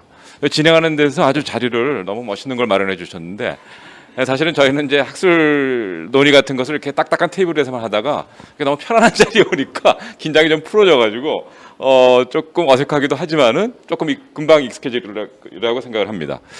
자, 우선은 그 두 분의 발표를 제가 조금 사회자의 입장에서 코멘트를 한다면 이런 것 같아요. 지금 사실은 우리가 소위 말해서 이제 4차 산업혁명이라는 말을 한 몇 년 전부터 들어오고 있는데 사실 4차 산업혁명 갑자기 시작된 게 아니죠. 사실 2차 대전 이후부터 상당히 완만하게 이제 소위 말하는 그 디지털리제이션, 또 디지털 트랜스포메이션 이렇게 부르죠. 소위 디지털 전환이라는 것이 완만하게 이루어지다가 또 21세기 들어서 그것이 조금 빨라지는 속도를 보이다가 우리가 굉장히 의외의 사건을 만났죠. 즉 이번에 우리가 코로나 사태를 만나면서 이 디지털 트랜스포메이션이라고 하는 것이 디지털 전환이라고 하는 것이 정말 급속화되기 시작했어요. 그리고 이것이 거의 숙명이 된 거나 마찬가지입니다. 그래서 두 분이 오늘 발표해 주신 것은 어떻게 보면 어떻게 보면은 역사의 숙명이 될지도 모르겠다. 미래는 이 디지털 트랜스포메이션 내지는 디지털 전환을 논하지 않고는 미래가 오지 않을 것이다라는 것이 거의 이제는 일반화된 믿음인 것 같아요. 그래서 오늘 두 분의 발표가 너무나 중요했던 것 같습니다. 그리고 이제 이 디지털 트랜스포메이션은 지금 AI와 빅데이터와 연결이 되고 있기 때문에 요즘은 어떻게 보면 이제 스마트화라는 말이 더 적절할지도 모르겠습니다. 그런 면에서 이 두 분들은 한편으로는 이제 디지털 트랜스포메이션이 갖고 있는 일반적인 성격, 그것을 잘 논의를 해주셨고요. 그 다음에 거기서 가장 그 인간의 삶과 밀접하게 관계에 있는 의료와 교통 문제를 중심으로 해서 말씀을 해주셨고요. 지금 현재까지 진행 상황에 대해서도 아주 충분하고 풍부한 그러한 그 정보와 또 지식을 우리에게 전달해 주셨습니다. 그런데 이제 얘기를 듣고 보면서 조금 뭐라 그럴까요? 아쉽게 느껴지는 것은 결국은 이것이 인간의 삶과 관계되는 문제인데 과연 여기서 인간이 정말 잘 살지 이런 게 조금은 좀 우리가 심도 있게 논의를 해봐야 하지 않을까 이렇게 생각이 되네요. 첫 번째로 이제 스마트 헬스케어에서 중점적으로 이제 이 스마트 헬스케어의 필요성을 우리 허 교수님께서 말씀해 주는 것을 요약을 한다면 왜 스마트 헬스케어가 필요한가라는 것을 주로 현재까지의 그 헬스 시스템이 의료 시스템이 스마트 헬스케어 시스템에 비해서는 고비용이고 또 비효율적이고 그다음에 세 번째는 치료 효과도 낮고 또 예방 효과도 그렇게 만족스럽지 못하다라는 것을 중심으로 말씀을 하셨는데 이게 과연 그럴지 한번 우리가 생각해 볼 필요가 있는 것 같습니다. 특히 좀 재밌는 것은 여기가 이제 주로 고비용, 비효율, 치료 효과, 예방 이 측면에서 말씀을 해주셨는데 특히 이제 이 행사가 독일 그 프리드리히 나우만 재단과 함께 이루어지고 있는 것이기 때문에 독일에서 이제 스마트 헬스케어 논의가 어떻게 일어났는가를 제가 좀 봤더니 일단 문제 제기부터 조금 다른 게 있었습니다. 그게 뭐냐 하면은 이 독일 국민이 진짜 추구하는 건강이 뭐냐 이거부터 논의를 하기 시작하더라고요. 그러니까 지금 우리가 이 스마트 헬스케어를 한국에 도입하면서 어떤 건강이라는 개념을 갖고 이걸 추구를 하는가, 정말 수명을 연장하기 위한 것인지, 또 그래서 우리가 단지 수명을 연장하는 것으로부터 만족을 하고 또 심지어는 나아가서 이런 얘기도 하죠. 트랜스 휴머니스트 같은 사람들은 우리는 이제 죽음을 제거할 수 있다, 현대 기술을 통해서. 그래서 영생을 살 수 있다, 이런 얘기까지 하는데 사실 그건 너무나 극단적인 얘기지만 우리가 추구하는 건강이 그야말로 수명을 연장하는 데 목적에 있는 건지 아니면 소위 말해서 웰리스라고 그러죠. 진짜 삶을 의미 있게 살아가는 거, 거기에 초점을 맞추고 우리가 이제 스마트 헬스케어 시스템을 도입하는 건지 이런 거 한번 생각해 볼 필요가 있을 것 같습니다. 두 번째는 이제 교통 문제, 너무나 좋은 말씀 많이 해주셨는데요. 특히 이제 코로나라는 사태를 만나기 전까지는 이 디지털 트랜스포메이션과 함께 대도시화라는 것이 또 필연적인 하나의 결과일 거라고 이렇게 예측들을 많이 했었죠. 근데 요즘은 이게 조금 회의가 일어나고 있는 것 같아요. 왜냐하면은 앞으로 이제 대규모 감염병이라고 하는 것이 어쩌면 계속 반복해서 우리한테 올지도 모른다는 고려가 있음으로 해서 특히 유럽을 중심으로 해서는 뭐 유럽은 이미 대도시는 아니지만 도시화에 대한 회의가 좀 일어나고 있습니다. 그래서 지금 우리가 논의하고 있는 그 스마트 모빌리티 시스템 같은 것이 대도시화를 기반하고 있는 것이 과연 미래로 나가는 현명한 길일까 하는 것도 우리가 좀 생각해 볼 필요가 있는 것 같고요. 그다음에 이제 두 번째로는 대중교통 시스템에 대해서도 조금 회의가 일어나고 있는 것 같아요. 특히 이제 대규모 인원을 수송하는 그런 대중교통 시스템이 감염병에 굉장히 취약하기 때문에 거기에 대해서도 좀 우려가 있는 것 같아요. 특히 뭐 영국 같은 데서 보면 런던 큐브 같은 건 아주 밀집돼서 사람들이 타고 있잖아요. 저도 바로 이 코로나 사태가 일어나기 직전에 런던에 갔었는데 그때 이미 중국 우한에서 일어났었는데 야, 영국에 코로나가 번지면 큰일 나겠다라는 생각이 좀 들었었습니다. 그런데 영국에서 뭐 아무튼 관리를 잘못해서 그런지 우리 한국보다 훨씬 심각한 형태로 지금 코로나 바이러스가 퍼져나가고 있는데 아무튼 이런 문제들이 물론 이제 스마트 모빌리티 시스템을 도입하면은 굉장히 효율적으로 도시의 이동성이 제고가 되겠지만은 이게 특히 이제 코로나와 연결시켰을 때 과연 미래로 가는 적절한 길이 될 수 있는지에 대해서도 한번 생각해 볼 필요가 있을 것 같습니다. 그래서 제가 두 분의 전문가님들의 너무나 훌륭한 발표에 대해서 코멘트를 한다면 이 정도로 하겠고요. 제가 궁금한 거 그래서 한 두 가지 정도 각각 그 발표자님들께 질문을 드리고 그보다 더 중요한 것은 지금 이 방송을 시청하시고 또 이 분야에 관심을 갖고 계신 이 시청자분들이 사전에 질문을 해주신 것도 있고 지금 실시간으로 질문을 던져주신 게 있습니다. 그래서 거기에 대해서 우리 발표자님들께서 직접적으로 답변해 주시는 시간을 갖도록 하겠습니다. 첫 번째로 말씀드리고 싶은 것은 이제 헬스케어 시스템에 대해서 좀 말씀을 드리고 싶은데요. 아까 말씀드린 대로 이 스마트 헬스케어 시스템이 들어오면 비용도 절감이 되고 효율성도 높아지고 치료 효과도 높아지고 더군다나 예방 효과도 높아진다. 라고 했는데 이것이 왜 의료계에서는 그렇게 반발을 불러일으키는지 그게 좀 의심인 거예요. 두 번째로는 두 가지만 드리겠습니다. 두 번째로는 저희 대학원 수업에 이제 서울대학병원에서 일하시는 분이 대학원 수업을 듣는데 그분이 그러시더라고요.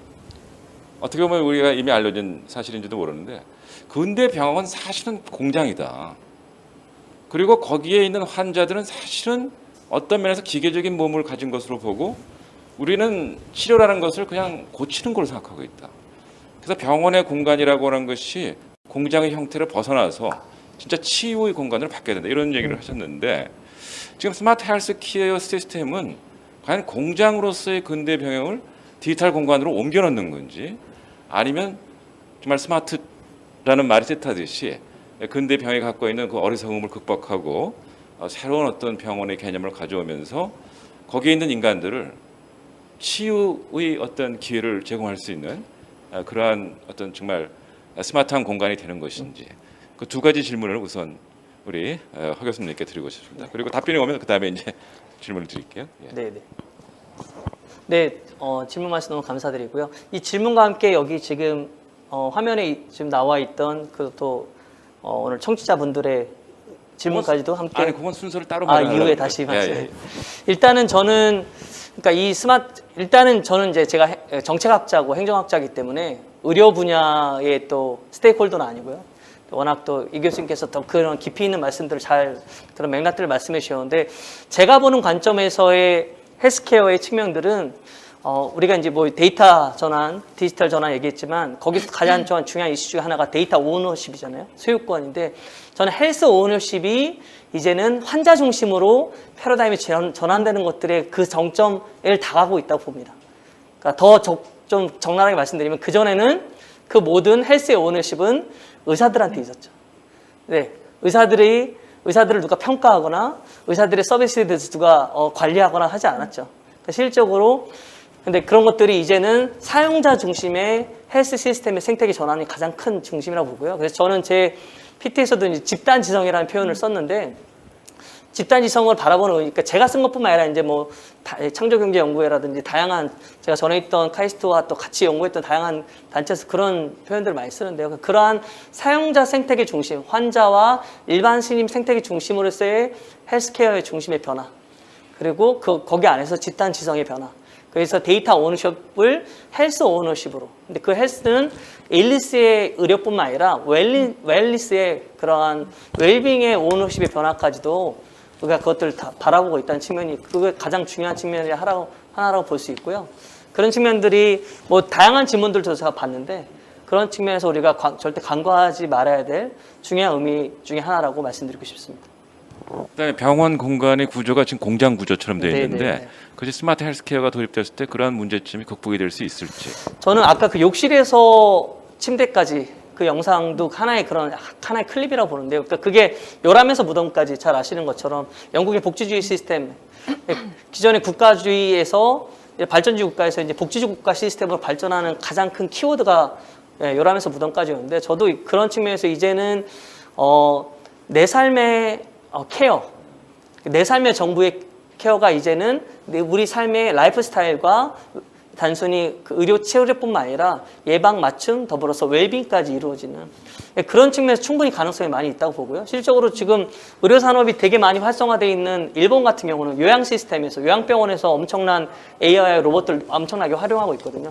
물론 아직은 한계들이 있지만 근데 거기서 이제 상충하는 것은 교수께서 말씀하신 것처럼 또 연관이 되지만 이게 헬스케어라는 것이 복지냐 산업이냐 그 두 가지 것도 여전히 상충하고 있습니다. 그러니까 경제적인 효율성만을 추구하는 것이 아니냐 웰빙의 인간다운 휴먼빙의 의미들도 간과 절대 하지 않는데 그런 의미들이 같이 가고 있고요. 그런 측면에서 저는 충분한 가능성과 그 안에서의 제도적인, 법적인 또는 사회적, 합의적인 이따가 다시 얘기 나오겠지만 그러한 허들들은 충분히 많이 있고 아직도 넘어야 될 것이 많이 있지만 방향성의 측면에서는 그런 산업과 복지의 합침, 일리스가 웰리스의 합침에서 충분히 그러한 교수님 말씀에서의 가능성도 가지고 있다고 말씀드리고 싶습니다. 잠깐 보충 질문을 좀 하면은 아까 말씀하신 대로 그 외국의 경우에는 이 스마트 헬스케어 시스템의 도입이 우리보다는 상당히 빨리 진행이 되고 있는 것 같은데 이게 사실 우리나라에서는 아무튼 뭐 의료계가 여기에 동의하고 있지 못하는 이유 때문에 상당히 좀 지체되고 있는데 또 하나 이렇게 질문 드리고 싶은 것은 이렇게 영국, 미국, 일본 이런 데가 스마트 헬스케어 시스템이 우리나라보다 잘 되는데 요번에 감염병 코로나에 대처하는 것에서 보여준 이들의 어떤 무기력 내지는 무능력이 있었지 않습니까? 미국 특히 미국이라든지 이런 곳은 굉장히 무능력했고 일본도 그랬고 영국은 더더욱 그랬고요. 그래서 이게 지금 이와 같이 그 사회적으로 큰 이슈가 되는 감염병에 과연 헬스케어 시스템이 효율적이냐라는 의문도 퍼볼 수 있을 것 같은데 거기에 대해서 어떻게 생각하시는지 모르겠어요.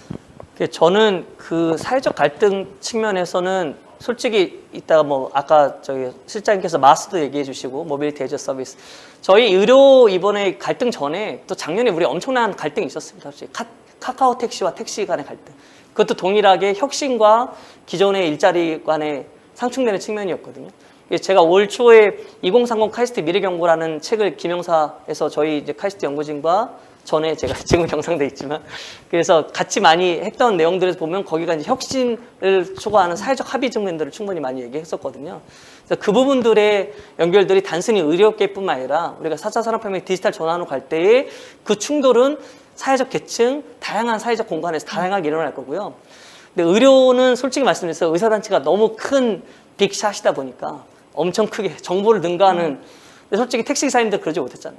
택시기사님들 솔직히 분신하는 것밖에 할 수가 없는 상황이었으니까 거기서도 저는 권력관계가 다 들어간다고 당연히 생각할 수 없다고 생각하고요. 마지막으로 교수님 말씀처럼 영국, 독일, 독일은 물론 좀 괜찮죠. 영국은 아직도 하루에 1200에서 1800명씩 확진자 나오고 있습니다. 미국은 제가 어제 봤을 때 4만 명 확진자 나오고 있고 오늘도 아마 그렇게 나오는 걸로 봤는데 그런 측면에서 헬스케어 측면에서의 그 부분들이 어떻게 보면 사회적 문화하고도 많이 다른 것 같아요. 그러니까 저는 이제 영국에서 하긴 했으니까 카톡방이 아직도 있는데, 그러니까 페이스 커버링이라고 마스크라고 얘기하지 않고 영국에서 그냥 페이스 커버링, 천으로 덮고 그거 해놓고선 괜찮다고 하고, 우리는 근데 벌써 우리는 지금 KF 마스크 다 쓰고 있잖아요. 그러니까 그런 기술적인 시스템뿐만 아니라 사회적인 문화, 그런 정보의 방침이라든지 그런 것들 받아들인 사회적 문화 측면들이 서구 특별히 영미 자유주의에서는 되게 정부의 지침이라는 것들을 반하고자 하는 그런 것들이 되게 강하기 때문에 그런 것들을 하는 공동체적인 민주주의 특성들이 우리보다 한국이 훨씬 더 그런 부분에 더 잘 발돼 있고, 그것들 발현된 게 이번에 K-방역이라고 부르는 코로나 사태에서의, 예를 들어서 생활치료센터 같은 경우 병원에 가기 전에 코로나 감염 무증상자도 그렇고 유증상 초기에 있을 때 생활치료센터 가는데 거기서도 다 원격 의료로 저희가 상담하고 치료 다 체크하고 하거든요. 그런 측면에서 기술적 전환 플러스 사회적인 어떤 시민성의 측면, 사회적인 문화, 받아들이는 정부 반증과의 그것도 받아들이는 문화의 측면들이 다 결합된 측면으로서 한국의 장점들이 그 부분들이 드러났다고 말씀드리고 싶습니다. 네. 자, 그럼 이제 손 박사님께 좀 질문을 드릴 텐데, 아까 첫 번째는 제가 코멘트에서 잠깐 말씀드린 것처럼 지금 대도시화가 지금 조금 우려의 어떤 그 목소리를 갖고 있는 대도시화에 대해서, 그래서 이제 대도시화가 다시 이제 지방화의 방향으로 뭐 혹시 흘러간다면 지금 말씀하신 그 소위 마스 같은 것들이 어떤 식으로 조금 개념 조정이 필요하지 않을까, 그런 걸 좀 질문 드려보고 싶고요. 두 번째로는 아까 굉장히 중요한 문제를 제기해 주셨는데, 사실은 이제 이거는 뭐 두 분에게 다 해당되는 것이라고 볼 수도 있는데, 지금 이 디지털 트랜스포메이션을 산업과 시장 위주로 했을 때 이 플랫폼이 갖고 있는 속성이 있죠. 소위 말하는 네트워크 효과라는 것을 가지고 있기 때문에 굉장히 독점화 현상을 보이지 않습니까? 그리고 이제 독점화 현상에서 가장 중요한 것들이 이들 그 소위 플랫폼을 갖고 있는 기업들이 그 사용자의 데이터를 그야말로 사실은 소유 권한이 없는데도 지금 소유를 하고 있다는 거죠. 사실상 그 데이터를 통해서 엄청난 부가가치를 생산해서 어마어마한 자본들을 축적하고 있는데, 사실상 우리 사용자의 움직임에서 나오는 데이터들이고 내가 데이터의 생산자들인데 그들은 데이터의 소유권도 없고 데이터에 대한 결정권도 하나도 없다.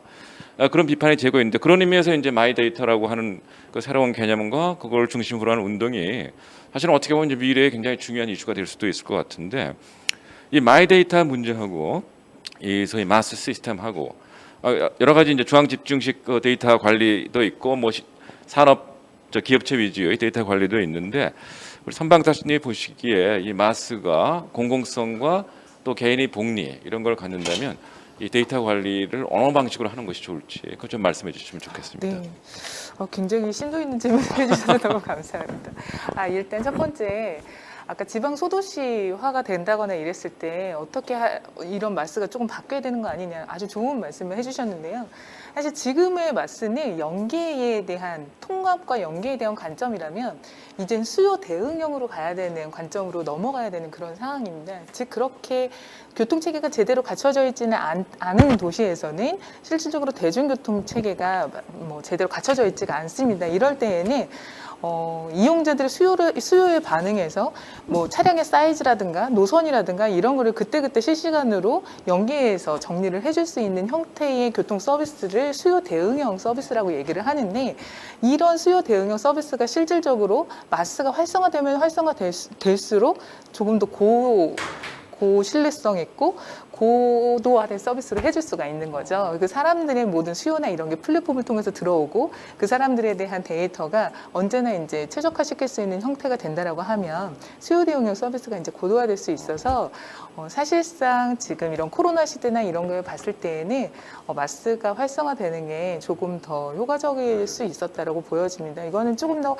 반대급부의 얘기인데, 아까 이제 말씀하셨는데, 실질적으로는 핀란드 같은 경우에서는 마이데이터법을 아예 개정을 했어요. 그렇게 해서 데이터의 주체가 나고 나의 주체가 가진 내 데이터를 누군가가 활용을 하려면 내 동의 없이는 활용을 할 수 없는데, 그로 인해서 내 데이터를 사용함으로 인해서 얻어지는 인센티브가 저한테도 있어야 되잖아요. 그죠? 그러한 체계들을 만들어 놓은 데 비해서 한국은 아직 마이데이터까지는 안 갔죠. 제3법을 통과를 시켜서 공공적인 측면에서는 활용할 수 있다라고만 되어 있지, 내가 그 어떤 타인의 개인의 주체적인 데이터를 가지고 활용을 했을 때 실질적으로 그 사람한테 주는 인센티브가 없단 말이죠. 그래서 이제 한국도 점점 더 마이데이터 쪽으로 가야 되지 않은가. 왜냐하면 모빌리티라고 하는 게 결국에는 개인의 어떤 위치를 노출하는 아주 극단적으로 얘기를 하면 굉장히 위험한 정보예요. 실질적으로는 굉장히 위험한 정보인데 이게 아무렇지도 않게 사용이 될 수 있다라고 하면 큰 문제, 범죄까지도 갈 수 있는 큰 문제가 있을 수 있기 때문에 전반적으로는 마이데이터를 해서 뭐 정확하게 개인정보나 이런 것들을 관리할 수 있는 체계로 가야 된다고 생각을 하고요. 만약에 실질적으로 기존에 이런 데이터가 있었더라면 지금 사실 확진자들이 이렇게 동선을 조사하기 위한 이러한 많은 노력들이 실질적으로는 조금 감소가 됐을 거라고 여겨집니다. 사람들의 모빌리티 데이터를, 그러니까 익명성과 이제 무기명이라고 해야 될까? 좀 다른 얘기긴 한데요. 그 사람이 정확하게 누군지를 빅브라더는 알 수도 있겠으나 공공적인 측면에서만 사용을 한다면 사실은 확진자의 동선이나 이런 것도 확인을 했을 때에는 조금 더 완벽한 방역 체계를 가질 수 있었을 텐데 좀 어려웠던 게 사실이죠. 그래서 이러한 데이터법이랑 활용하는 측면을 조금 더 체계화해서 조금 더 나은 서비스를 할 수 있는 체계가 마련이 돼야 될 거라고 여겨집니다. 네, 감사합니다. 제가 아주 궁금한 아주 지엽적인 질문이 있는데요. 예컨대 이제 앞으로 미래의 그 교통수단으로서 플라잉 모빌리티 같은 거 말씀하잖아요. 거기에 대해서 어떻게 생각하는지 궁금하고요. 두 번째로는 우리나라처럼 우리나라 이제 민족성이 배달의 민족이 됐잖아요. 이제 그러다 보니까 사실은 이 라이더들이 가지고 있는 교통에서의 문제점들이 있잖아요. 이분들의 안전도 굉장히 위험하고 또 그걸 통해서 그 사람들의 안전이 위협받으니까 사실 운전하는 사람들도 위험하고 그래서 이 라이더들을 위한 교통 체계의 어떤 변화 같은 거 좀 필요하지 않느냐. 우리가 어차피 다 배달을 시켜 먹고 사니까 뭐 그런 것도 간략하게 뭐 답변해 줄 수 있으면 답변해 주시면 좋겠습니다. 갑자기 배달의 민족 하니까 왠지 게르만족이 생각이 나는데요. 사실 이렇게 보시면 어떠세요? 해외에 만약 베트남에 가셨을 때 그 엄청난 그 오토바이들이 안전사고의 문제가 굉장히 많잖아요. 근데 한국 같은 경우에는 지금은 여태까지는 없었다가 이제 늘어나고 있는 추세인데 이것들을 조금 더 활용이 되려면 이분들을 위한 안전장치나 내비게이션, 기타 등등의 안전장치가 필요하다고 보여지고요. 또 하나는 모빌리티에 대한 사실은 그 배달이 원거리를 하는 게 아니라 단거리잖아요. 이 단거리를 위한 PM들이 많이 등장을 하고 있습니다. 그러면 실질적으로 지금은 이제 오토바이라고 하는 불안전하고 좀 위험한 녀석의 모빌리티가 이용이 되고 있다라고 하면 이제는 약간 자율주행화되어 있고 세그웨이가 좀 더 안전성이 추가되어 있는 녀석들로 모빌리티가 수단의 전환이 일어나고 거기에 이제 그들이 이용할 수 있는 루트를 개선해 줄 수 있는 내비게이션 같은 그 서비스가 이루어진다면 조금 더 안전하게 활용이 될 수 있지 않을까. 그리고 많은 부분들이 로봇으로 많이 가지 않을까라는 생각을 합니다. 예. 그리고 플라잉 모빌리티 예스 원 노로만 한번. 지금 사실은 플라잉 모빌리티에 대한 굉장히 많은 생각들을 하고 있어요. 공중으로 다녔을 때. 근데 아직은 안전성이나 이런 부분들 때문에 조금 어려운데 2020년 CES에서 현대자동차가 그 플라잉카를 내보이면서 새로운 모빌리티가 그쪽이 아니냐라고 하는 부분들이 있어서 긍정적으로 사실은 보고 있습니다. 두바이에서는 하고 있지 않나요? 택시 플라잉 드론 드론으로, 택시로 예, 이미 시범 사업을 서비스 진행하고 있는 걸로. 아직까지는 다들 대부분 시범 사업이고 실증이고 이렇죠. 이거는 실질적인 사용성 서비스는 아니라서. 그리고 사실 그 녀석들이 들어오려면 굉장히 많은 제도적인 규제가 있습니다. 이제 항공이잖아요. 항공 측면에서 적어도라고 해서 여기를 육상으로 볼 것이냐, 육상의 교통체계를 따를 것이냐, 아니면 항공의 교통체계를 따를 것이냐의 적인 측면에서도 많은 논의가 필요한 사안이라서요. 아직까지는 한 2030년 최소 이상이 돼야 저는 개인적으로 한 5만 대의 플라잉카가 하늘을 나르면 우리가 하늘을 잊어버릴지 않을까 걱정이 돼서 한번 여쭤봤습니다. 자, 사실은 이제 더 시간이 있었으면 이 두 분과 말씀을 나누고 보고 싶은데 사실 지금 시청자분께서 굉장히 궁금하신 점들이 많을 것 같아요. 그래서 일단 지금 시간을 좀 효율적으로 쓰기 위해서 실시간으로 들어온 질문에 대해서 이 두 분들이 먼저 답변을 하시고 혹시 시간이 남으면 사전에 질문 받는 것 중에 굉장히 중요한 질문들을 제가 또 이 두 분께 한번 드려보도록 하겠습니다. 우선 두 분이 먼저 우리 지금 이번에는 이제 손 박사님이 먼저 그 실시간으로 들어온 질문 중에 뭐 답변을 해주셨으면 좋겠는데요. 예. 네네. 지금 보이시나요? 네네. 네. 질문 주신 것 중에 제가 제일 관심 있어 하는 분야에 대해서 질문 주신 부분이 있으시네요. 질문을 한번 읽어주시는 네. 게 좋을 것 같아요. 노인 치매 환자분들은 결국 스마트 기기를 다룰 수 있거나 도와주는 사람이 있어야 될 텐데 쉽게 접근할 수 있는 방안이나 다른 대안이 있을까요? 라고 말씀하셨는데 한국이 굉장히 잘 되어 있는 제도라고 해야 될까요? 중에 하나가 교통약자 편의 증진법에서 다루고 있는 이동지원센터라고 하는 게 대부분의 지자체에서 갖춰지고 있습니다. 이 이동지원센터는 사실은 장애인 분들을 대상으로 하는 이동에 제약을 가지신 분들을 대상으로 해서 수단을 매칭해주고 그분들의 도어 투 도어의 이동을 연결시켜주는 그런 내용인데 사실 얘가 한 뎁스 더 나가서 이용자를 확산시켜준다라고 생각했을 때는 또 다른 하나의 플랫폼으로 확산이 되는 건데 그래서 아까 제가 말씀드렸던 미국 같은 경우에는요, 스마트 기기뿐만 아니라 이거를 컨시어지 서비스로 항상 24시간 전화를 받고 처리를 해줄 수 있는 분들이 계세요. 이제 사실상 이 플랫폼이 좀 어려울 때에는 요즘에 인공지능, 오늘 인공지능의 주제인데 지능형 뭐라고 할까요? 응답 솔루션?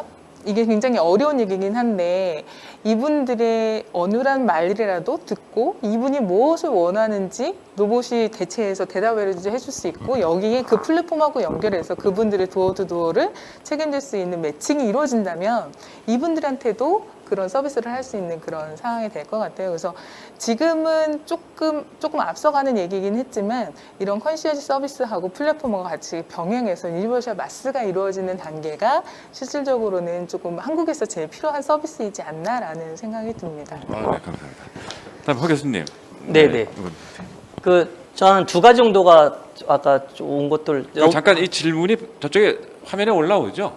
굳이 읽을 필요 네네. 네, 그럼 첫 번째는 일단은 키오스크나 이런 것들 사용할 때, 그렇죠. 자동화기기 사용할 때 사용 방식이나 연령을 고려한 법이 필요할 것 같은데 뭐 이런 얘기를 해주셨는데 제가 한 1, 2년 전에 재밌는 기사를 봤었는데 40대 아빠는 햄버거를 살 수 없었다. 라는 기사였어요.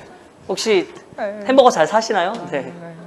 요즘 뭐 영화 티켓도 없게 왜냐하면 키오스크였어요. 그러니까 그분의 기사를 보면 40대 후반인데 이분도 얼리 어댑터여가지고 열심히 그래도 기기를 잘 다루는 분인데 줄은 서 있고 뒷사람들이 있고 자기네 버튼을 누려서 해야 되는데 그걸 확인하지 못해서 딸아이에게 큰 실망을 줬다는 그래서 자괴감이 들었다는 뭐 이런 근데 그런 것들이 이제 저는 이제 저희가 근데 이것들이 지금 저희 스마트폰 같은 경우는 그 스크린 베이스드잖아요. 근데 앞으로는 이게 이제 보이스 베이스드로 많이 바뀔 겁니다.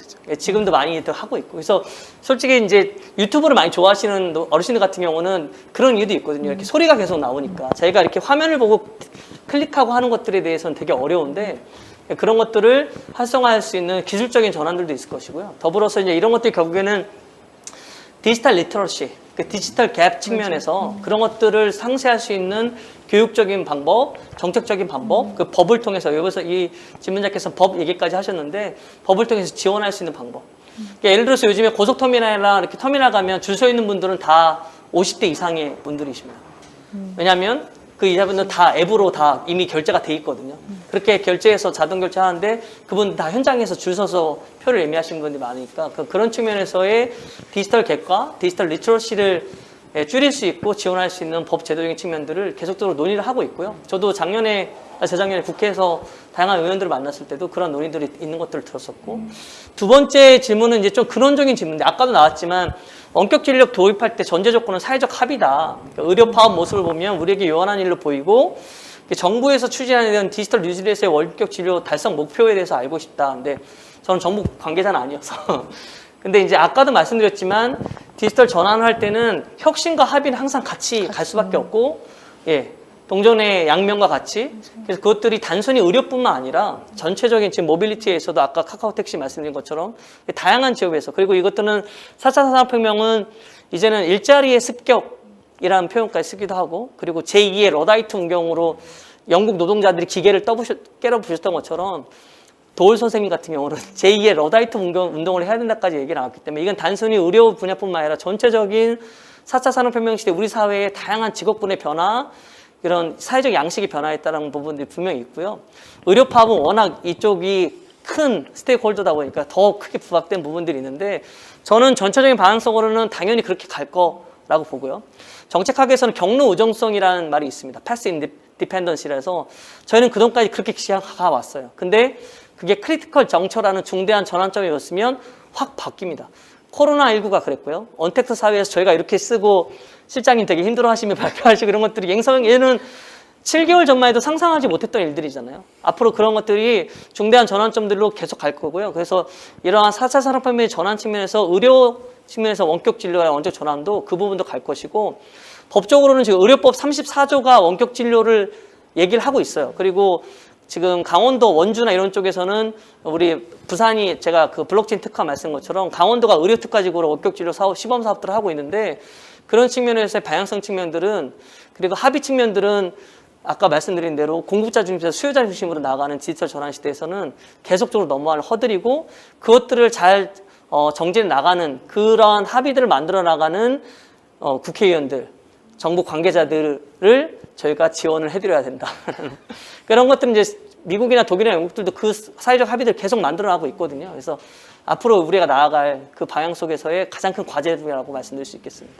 예, 그 부분이 정말 좀 아쉬운 것 같아요. 지금 우리 디지털 트랜스포메이션이 우리나라에서 굉장한 속도로 추진되고 있는데, 사실은 전문가하고 정부 관료들이 중심이 되고, 사실은 이것이 실적인 사용자들은 좀 이 합의 프로세스에서 좀 배제되고 있는 것이 아닌가 싶고요. 특히 이제 스마트 헬스케어 같은 경우에 아까 말씀하셨지만 권력의 이 균형이 좀 흐트러진 것 같아요. 그러니까 뭐 의료자 집단이라든지 정부 간에 그 있던 알력이 생기고 있고, 사실은 환자들의 입장이 뭔지는 전혀 지금 논의가 안 되고 있는 것 같은데, 이런 부분들 앞으로 우리가 해결해야 될 문제라고 생각을 합니다.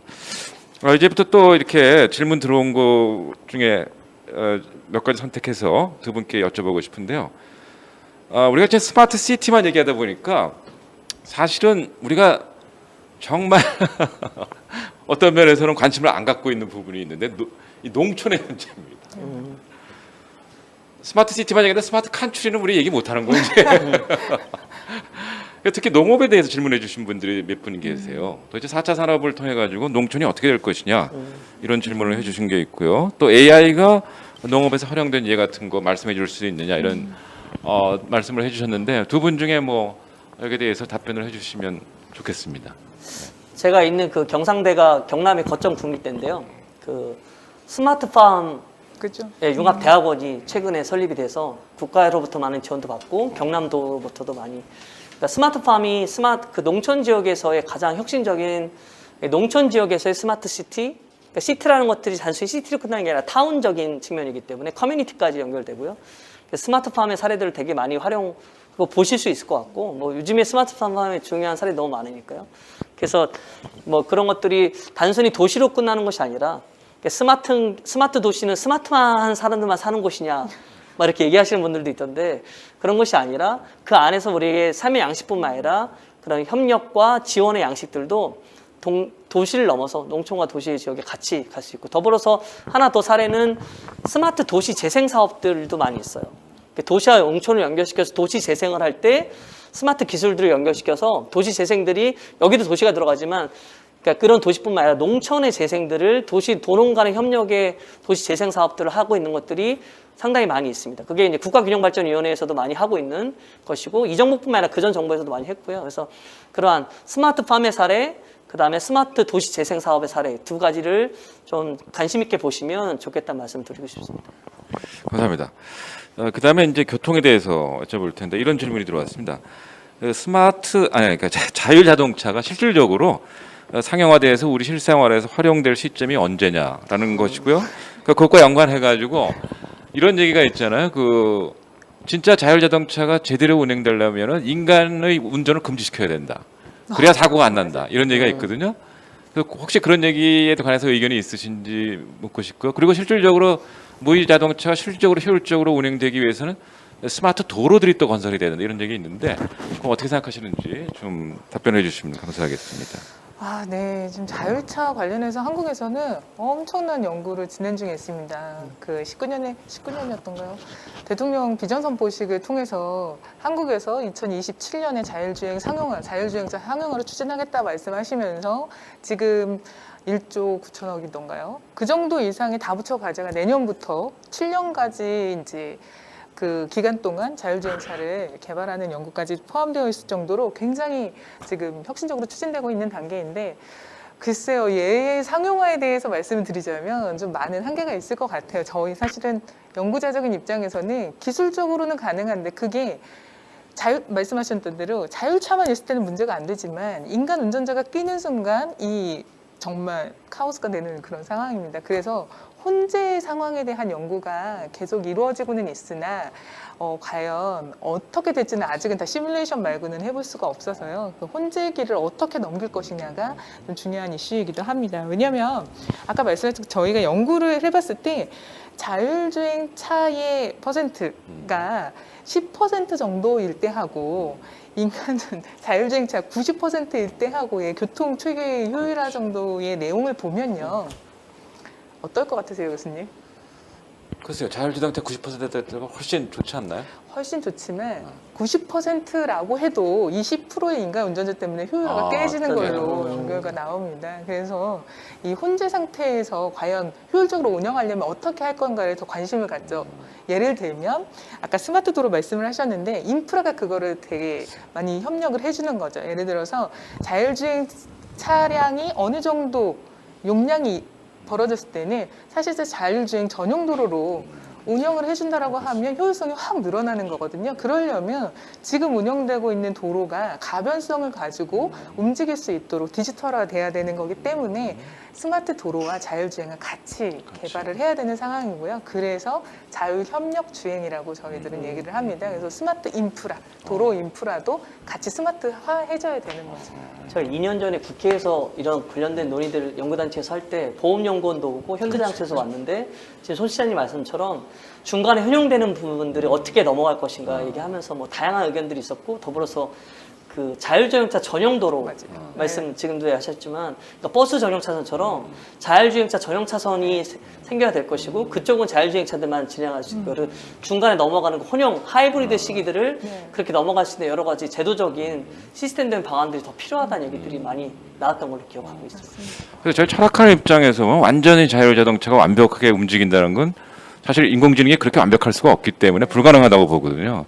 그래서 사실 환경 자체가 이제 스마트화돼서 정보를 정확하게 주고받아야 사실 자율자동차가 성공할 수가 있는데 사실 그렇게 되기 위해서는 도시 구조가 완전히 지금 바뀌어야 되는 것이고 또 한편으로 이런 것도 좀 추정해 볼 수 있을 것 같아요. 한때는 우리가 이제 마차하고 자동차가 막 같이 다녔잖아요. 그러다가 이제 마차 지금 못 다니잖아요. 그래서 앞으로는 정말 이게 자율자동차가 돈 벌 거라고 생각하면은 인간은 아마 도로에 운전 못 할 것이다 이런 생각도 드는데 아무튼 오늘 굉장히 소중한 말씀 감사합니다. 조금 시간이 남았는데요.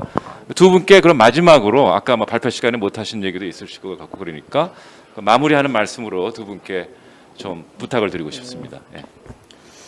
먼저 하실래요? 네, 저는 저희가 이제 오늘 AI 주제니까요. 그 최근에 아까도 잠깐 설명드렸었는데 영국에서 학생들이 되게 큰 시위들을 계속했습니다. 그 AI 이렇게 맞춤형 테스트 시스템이 나왔어요. 데이터 테스트 시스템에서 우리나라 같은 수능을 영국에서 A레벨이라고 부르는데 영국이 지금도 확진자가 막 1000명대, 2000명까지 나오니까 A레벨 그 수능에 맞춰 모의고사들 많이 못 봤던 거예요. 그래서 A레벨에 맞춰서 이 학생들은 먼저 선지원을 많이 또 그런 시스템 그래서 그것들을 맞출 수 있는 맞춤형 AI 알고리즘 시스템이 나왔는데 모든 학생들이 다 불만족했어요. 왜냐하면 이 AI에 들어가는 데이터들이 그 사립학교랑 공립학교별로 다르고 그러니까 결론적으로 AI가 불균형적인 AI의 편견적인 보통 우리가 보려는 필터 버블과 같은 현상이 일어나서 그 사립학교, 좋은 학교 학생들은 점수가 더 높게 나오고 공립학교라든지 일반적인 학교의 학생들은 평균적으로 더 낮게 나오는 결과적으로 CNN 방송에서도 그래서 그런 것들을 좀 대수특필 했었는데요. AI가 기존 사회 불균형과 불평등을 더 확산시켰다. AI 알고리즘을 통해서. 그러니까 그러한 한계들을 갖고 있고 그런 것들을 이제 혁파하고 개선하기 위해서 AI 알고리즘을 많이 얘기들 합니다. 그리고 알고리즘 민주주의를 많이 얘기합니다. 그래서 알고리즘 민주주의를 지금 저희가 뭐 이런 혁신과 갈등 얘기할 때 합의 얘기할 때 단순히 이렇게 스테이크홀더 큰 사람들뿐만 아니라 저소득층 그 다음에 소외받은 계층들까지 그 의견들과 그들의 의견 목소리와 권리까지 넣을 수 있는 알고리즘 민주주의. 그러니까 AI가 그런 불평등을 확산시키는 AI가 아니라 그 불평등을 개선하고 모아갈 수 있는 사회적 합의를 모아갈 수 있는 AI의 알고리즘 민주주의를 만들어 가는 것들이 되게 중요한 과제로 남아 있고요. 다양한 연구기관에서 제가 알고 있기도 뭐 한국행정연구원이나 이런 쪽에서 정부 디지털 혁신할 때 알고리즘 민주주의에 관련된 이슈들 요즘에 많이 연구도 하고 있어서 그거에 대한 관심도 여러분들이 많이 가져주시면 좋지 않을까 이런 말씀도 드리고 싶습니다. 네, 오늘 제가 사실 스마트 모빌리티의 구성하면 아까 처음에 말씀드렸던 운송 방식은 이제 자율주행이나 아니면 스마트카, 커넥티드카, 그 다음에 기반 시설이라고 하면 지능형 인프라, 그 다음에 운영 방식이 마스라고 하는 이용 방식 중에 마스 하나만 오늘 조금 말씀을 드렸어요. 왜냐하면 일반적으로 사람들이 생각했을 때 AI가 가장 접목이 많이 될 거라고 생각하는 파트가 사실은 그 마스라는 영역이었고, 사실 오늘 제가 조금 더 말씀드리고 싶었던 거는 마스가 그냥 개인의 어떤 이동성의 최적화뿐만 아니라 사회적인 이동성 최적화를 이룰 수 있는 하나의 수단이다라는 거를 조금 더 잘 설명드리고 싶었는데 목 상태가 그랬네요. 그래서 사실은 그 이후에 드리고 싶었던 말씀이 아까 교수님이 물어보셨던 지능형 인프라와 이제 자율주행과 관련되어 있는 얘기들을 조금 더 심도 있게 나누고 싶었었는데 좀 그런 아쉬움이 좀 남네요. 근데 지금 대중교통이라고 하는 그 수단들은 밀집형 교통수단이지만 실질적으로 자율주행이 발달을 하고 AI나 빅데이터가 발달을 하면 차량은 점점 더 소형화되되 모듈형으로 만들어져서 막 필요하다면 얘네들을 붙여서 활용할 수 있는 형태가 될 거라고 저희는 생각을 하고 있습니다. 그래서 이렇게 소형화되고 모듈화됐을 때는 사실 방역도 더 쉬워지고요. 조금 더 나아가면 수요 대응형으로 도어 투 도어를 해주기 더 편하고, 이 녀석들이 뭉쳤을 때에는 실질적으로 군집주행이나 해서 도로의 용량을 높일 수 있는 요소까지도 올라갈 수 있는데, 이렇게 되기 위해서 뒷받침해 줘야 되는 기술들은 도로 인프라와 자율주행 기술이 고도화되고 거기에 데이터의 분석 기술인 AI 등이 좀 더 높아져야 되는 그런 상황이라서 아직은 조금 미흡하지만 이런 부분들을 관계자들은 열심히 연구를 하고 있습니다. 그래서 조금 더 나은 세상으로, 자동차가 없이, 내가 소유한 자동차가 없어도 공공적인 어떤 교통수단만으로 가고 싶은 곳은 어디든 마음껏 갈 수 있는 시대가 곧 오지 않을까라는 기대를 하고 연구를 하고 있습니다. 네. 자, 사실 이제 AI를 둘러싸고 여러 가지 얘기가 왔다 갔다 하고 있죠. 뭐 미래가 AI 시대가 될 것이 아니냐.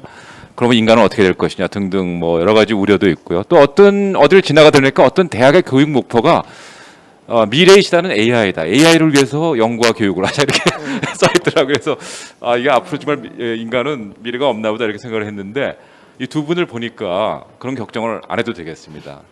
AI의 미래가 어떻게 될 것이냐는 것은 그 사회가 인간을 존중하는 사회냐, 인간의 가치를, 인권을 존중하는 사회냐 아니냐에 따라서 달려있는 것 같아요. 인권을 존중하지 않는 사회는 그 AI가 뭐 전체주의나 독재주의를 지원하는 그런 기술적 수단이 될 것이고, 인권이 존중받는 사회에서는 여기서 말씀드린 대로 말씀하신 것처럼 민주적인 디지털 사회가 되겠죠.